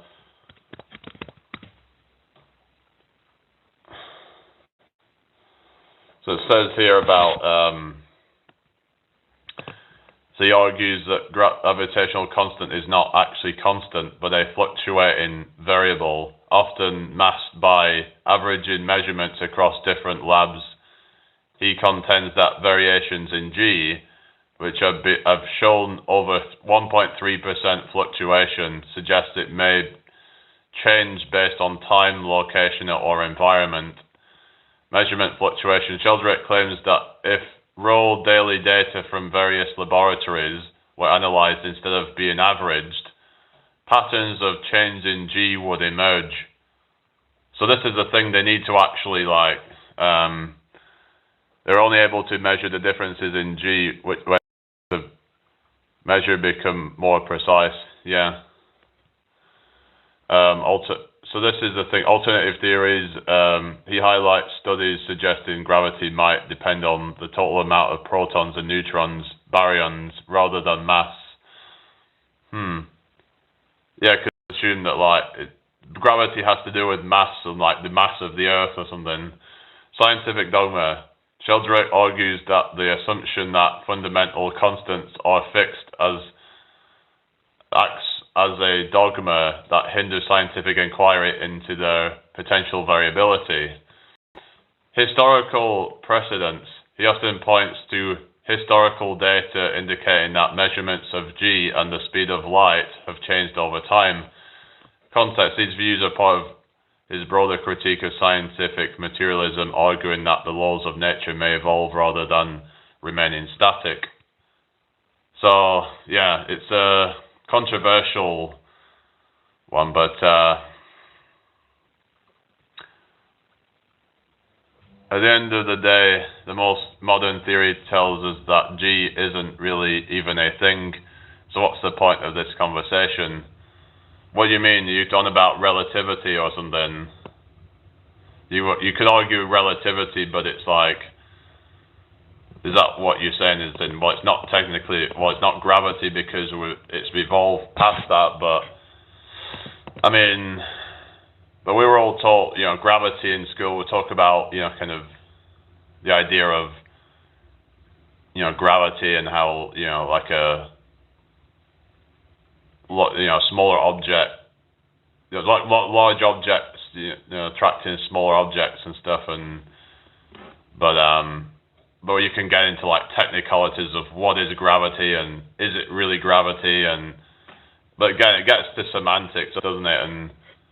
But it's just that there's these supposed constants of these forces, whether you want to call it gravity or relativity or whatever. That the point is that there's this scientific consensus, you could say, of it must be a constant because we average it out and it's always about the same. It's like this kind of, but if we were to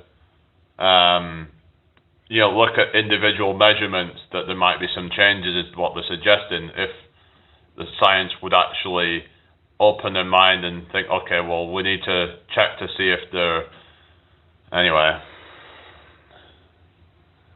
Ever heard of the Venera space mission from the old Soviet era? It's really interesting how they managed to get data and photo of the soil backing. I said, oh really? No, I've not heard that. Wizard sleeve, what's that about?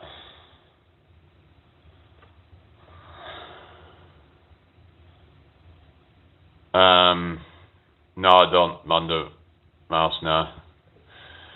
Sorry, I'm just like, it's hard to read everything because, I don't know, some of it I don't quite understand, to be honest. So I'm like, I don't know, it just kind of like, it's just frying my brain, some of the stuff people are saying, because I'm like, I don't quite understand a lot of it's not something I've really kind of, all I can say for a lot of it is, I don't know, because I haven't looked into it, so I can't really give people an answer and like just,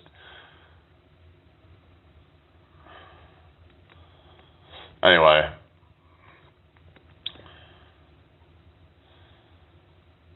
Okay, whatever.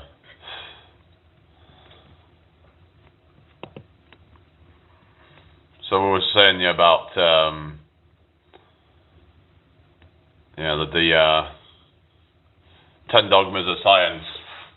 But there's this whole thing of materialism being like this kind of view of the universe that seems to be held by a lot of scientists, that, like I said, consciousness, I believe, is fundamental to reality.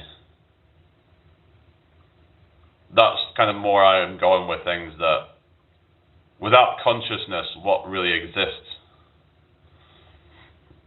I mean, you could say, well, light doesn't exist without an observer, like the double slit experiment. So did that not prove that an observer is dependent in order to validate the reality? 80% of the truth we were never told is good enough for me. What do you mean? What are you saying? 80%. Some stuff is not accurate, but it's like 80% accurate. I don't know. Let's say history is written by the winners.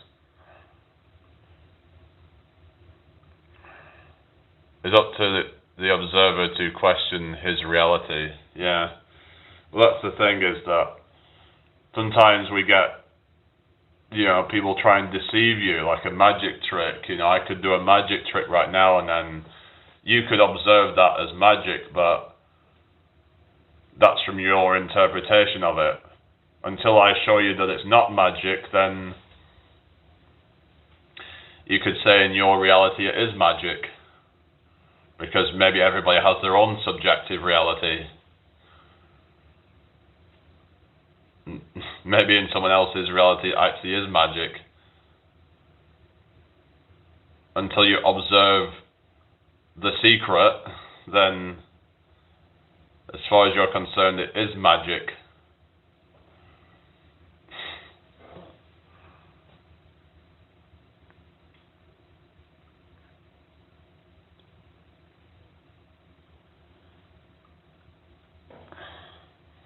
$80% accurate, still 20% inaccurate though, isn't it?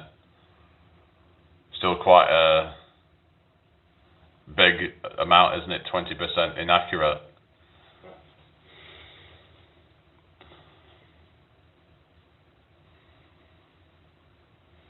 I don't know, but I guess it depends on what context we're talking about. It's like, for example, they were saying that lie detectors and stuff like that might only be like, say, 80 to 90% accurate, for example, but that means that there's quite a few people that could be, mistaken to be lying or mistaken to be telling the truth or something. I don't believe in antinatalism now. Do you? Yeah, I don't believe in that stuff.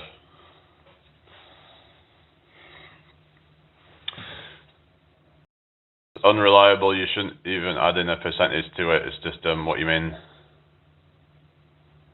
What you're saying, what I'm saying is true, and that like whatever percentage that if you're going to say something's 80% accurate, 80% truth or whatever, it's like, well, I don't know what's a broken clock is still right twice a day. Well, they do say that, yeah. That this is why sometimes you have to take bits of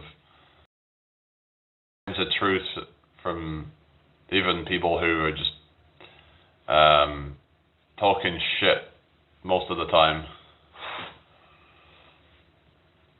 Sometimes those grains of truth are more valuable than some of the truth that some of the more smarter people can come up with, because it might be from lived experiences that, you know what I mean?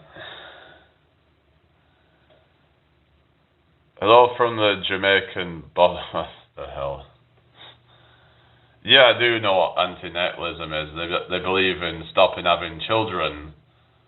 I mean, they sound quite sort of nihilist and quite, what's the word, like kind of dark triad, a lot of them. I mean, there's this whole kind of, it seems that there's a certain bias of type of people who maybe they have, I'm not saying that you do, but a lot of the people seem to have some kind of mental health. They might have a quite negative outlook on life, that they don't see any good in bringing life into the world. They see suffering as, like the reason why they shouldn't do that, but they don't see how, having good is also might be worth it.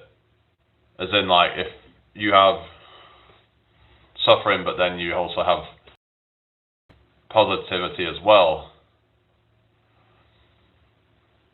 But I'd say it's up to the parent to, as long as they can raise a child responsibly, then I don't necessarily think it's totally selfish. What some people, I mean, some might say it's selfish because it depends on the context. The state of nirvana in Buddhism is sometimes described as escaping the cycle of birth and death.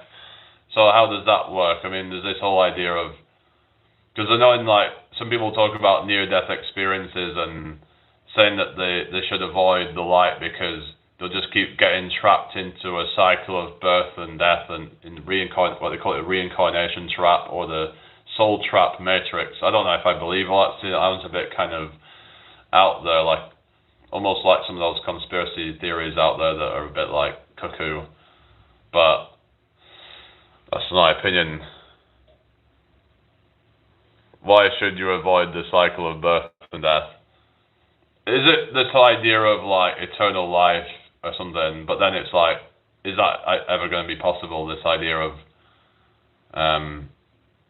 getting into a state where somehow you're able to like stop entropy or something? Is that what you're saying? Because they were saying how entropy is what causes death ultimately, like the idea of, you know, like going from order to more and more disorder, and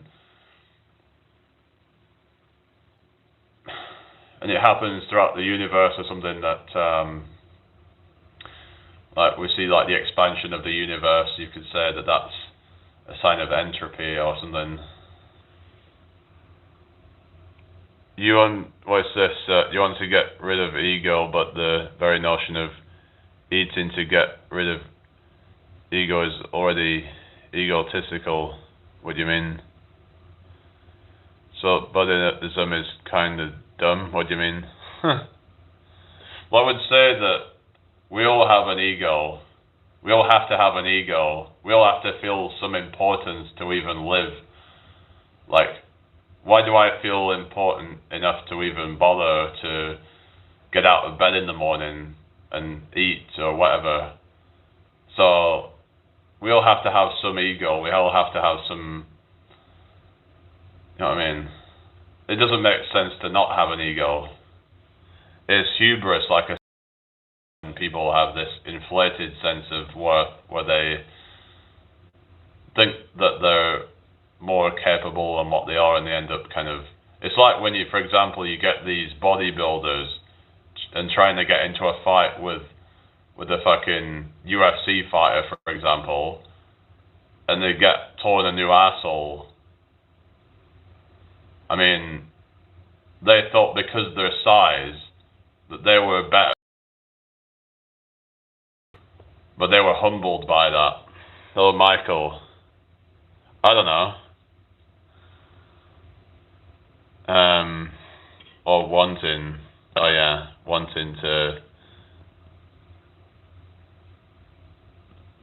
get rid of the ego, you could say, but well, I guess it's the whole thing of just letting go of everything. Just kind of like, it's all about detachment. I think that's what they talk about with Buddhism. It's about detachment, about just detachment from everything. Detachment from a relationship, detachment from family, friends, etc. Detachment from your pet dog or cat or whatever, and even your identity or whatever. Just, I don't think it's about wanting to get rid of ego necessarily. It's the attachment to it, I guess. The attachment to these things, because you could have an ego, but as long as you're not attached to it, and it's not like because when you're attached to something, when somebody challenges it, then you feel threatened. So I don't know if that's maybe a bit of like a misinterpretation of things. It's not. I don't think it's necessarily about getting rid of an ego, unless, I don't know, because I've not looked into it, so I can't really say much on that. But my understanding is that they can never truly get rid of ego whilst we're alive here on Earth.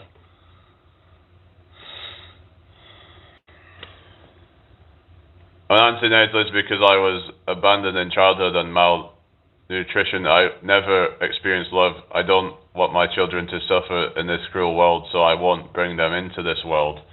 I mean, I would just say that just because you suffered, does that mean that your children have to suffer? Like, you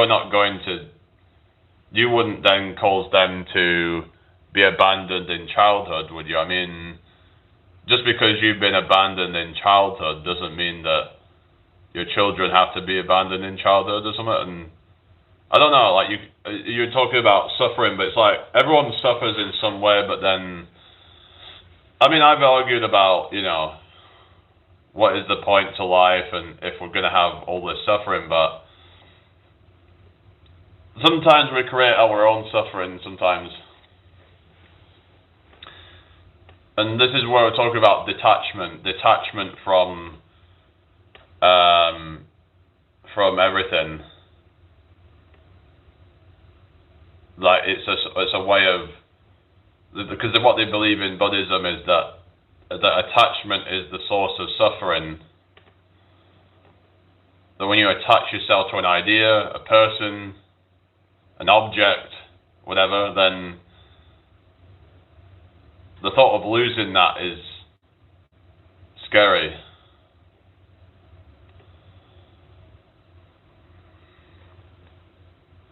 Just because you had a crappy childhood, not all kids do, so get over it. Nobody feels sorry for you if you're trying to be able to do things. Exactly. Yeah, life is not fair, it'll never be, but you have to just kind of, it's all about letting go of whatever, like letting go of, you've had bad things happen in your childhood, and you have to let go, you have to just detach yourself from that and just kind of try to just look forward to the future, and it's hard to do, but some help for that. I don't know, but I might not be able to help you, but the thing is that if you're then trying to push an ideology onto people, I'm not saying that you're trying to push it onto people, but you are promoting ideologies of antinatalism, which to me is a kind of,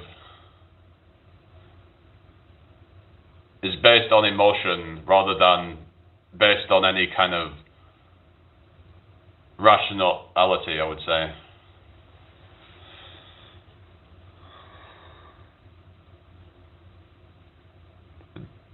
That's not suffering for me. I do actually have to wait for the bus every day. What are you talking about?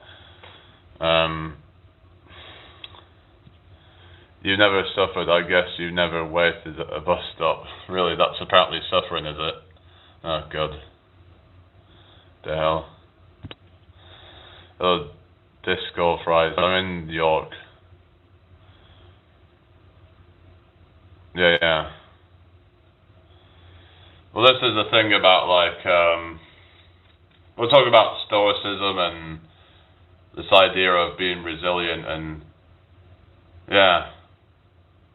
I guess the thing of putting yourself into something uncomfortable.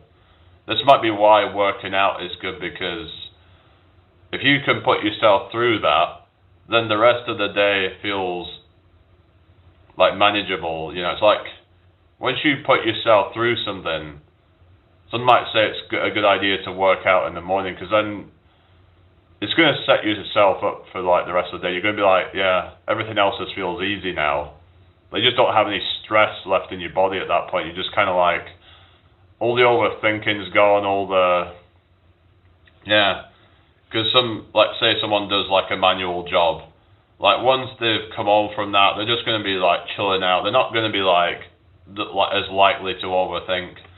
So some might say that the reason why so many people do get, a lot of this stress and a lot of these negative thoughts come into their brain is because, they haven't had it hard enough, you could argue. Maybe people have it too easy now. There's not that many people out there working hard. But if you can even just work out for a bit, or just do some kind of manual work, maybe just do some kind of... There's actually thing called TaskRabbit where you can actually get paid to do handyman jobs and stuff, and they can actually pay quite well, but thought I'd mention that. But basically, you can, let's say if you just do a bunch of like removals or a bunch of fit-in bits of furnishings and things or whatever it might be, then, you know, once you've done all that, you're going to be kind of tired, and then you're just going to be in more of a state of like, this is where you can be more creative, I would say, because once all this overthinking's gone, then that's when you'd go into more of that alpha brainwave state. Turn on the TV, which then actually puts the brain into like fear and negativity.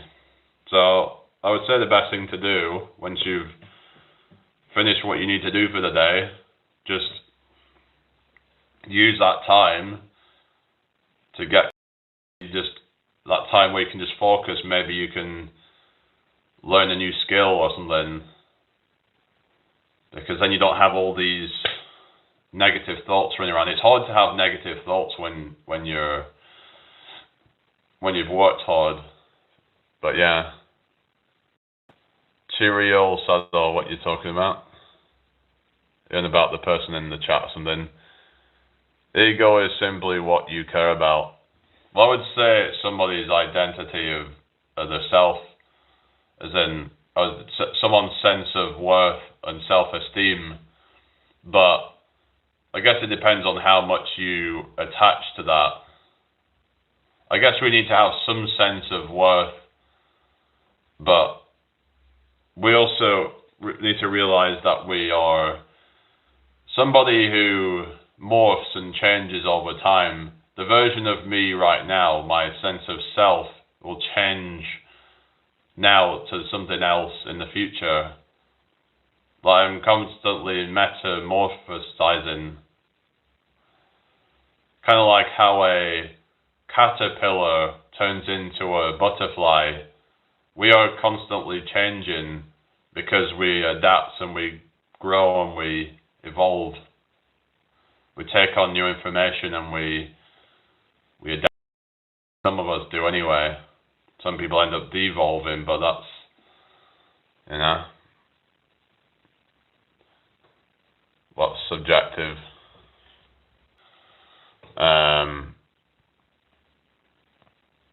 I feel tired after a bike ride. That's why I do it at the end of a day. I mean, like you could do that. It depends on what sort of type of work that you do.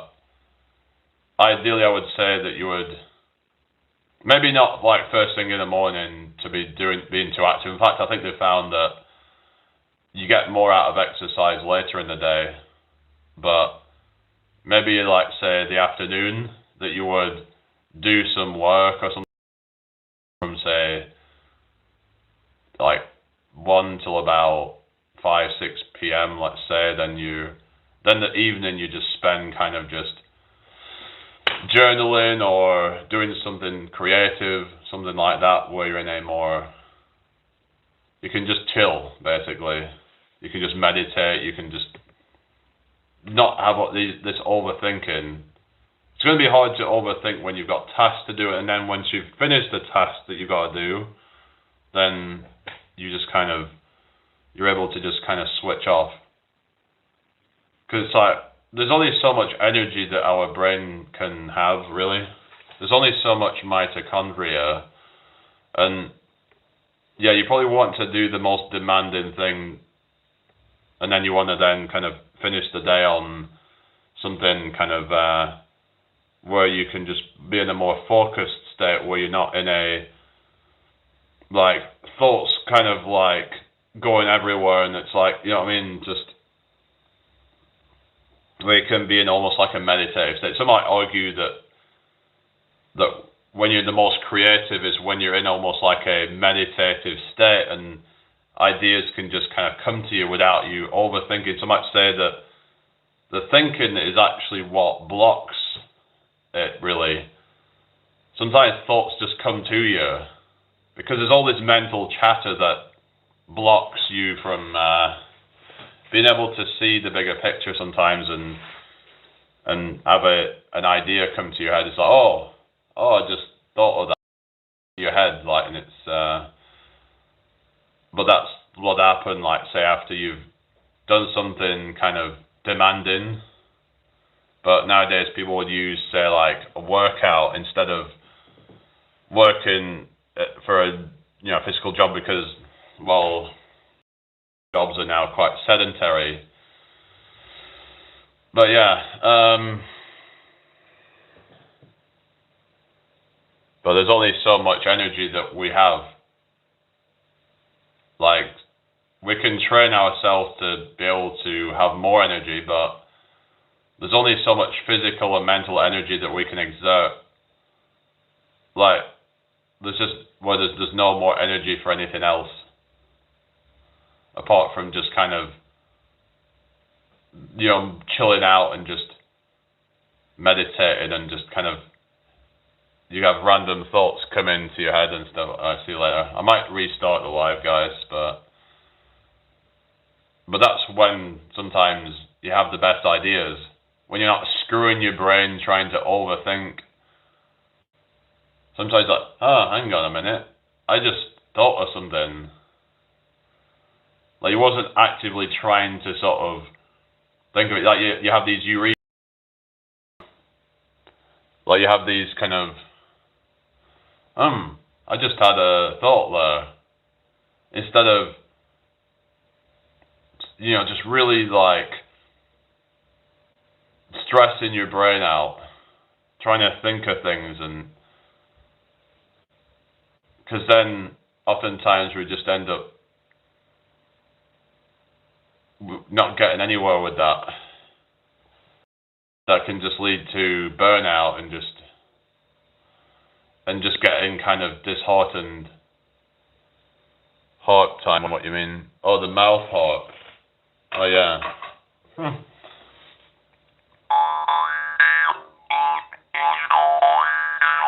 Well, I think they found that, like, meditation can improve creativity. That it does something to your brain. When your brain can sort of be in a more parasympathetic state, but sometimes things just spontaneously come into your head. That could happen before you go to sleep. So maybe before you sleep, you could have, like, meditation and certain thoughts. You're like, I just thought of something. Yeah, meditation is good, yeah.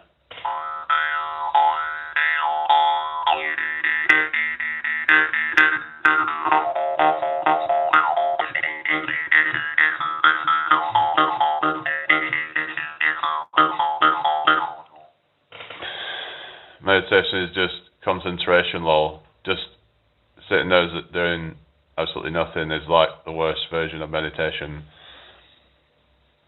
Well, you're saying that I'm doing nothing or something? Or are you saying that just, or you mean as in, like, if someone's just doing the standard version of meditation where you're focusing on your breathing and stuff like that? I guess it depends on how deep of a relaxation you want to get into, like going into, like, the parasympathetic nervous system. I think, well, the way I do things is like, kind of, I try to just keep an open mind with, like I just kind of switch off, but, like, I'm not trying to, like, stop, like, sort of every thought coming into my head. It's like, you've got to focus. Like, I try to just sort of allow my brain to kind of just wander freely. I'm not trying to, like, actively think of anything. I'm just kind of in a state where my brain will just kind of do what it wants, kind of thing, and just, that's where you can have the creativity, I believe, and just have ideas that you yeah, just kind of, yeah. I know this all sounds a bit kind of weird, but yeah. Oh, really? Yes. Sorry to hear about that. Right, I'm gonna get off for a minute, guys. See you in a bit.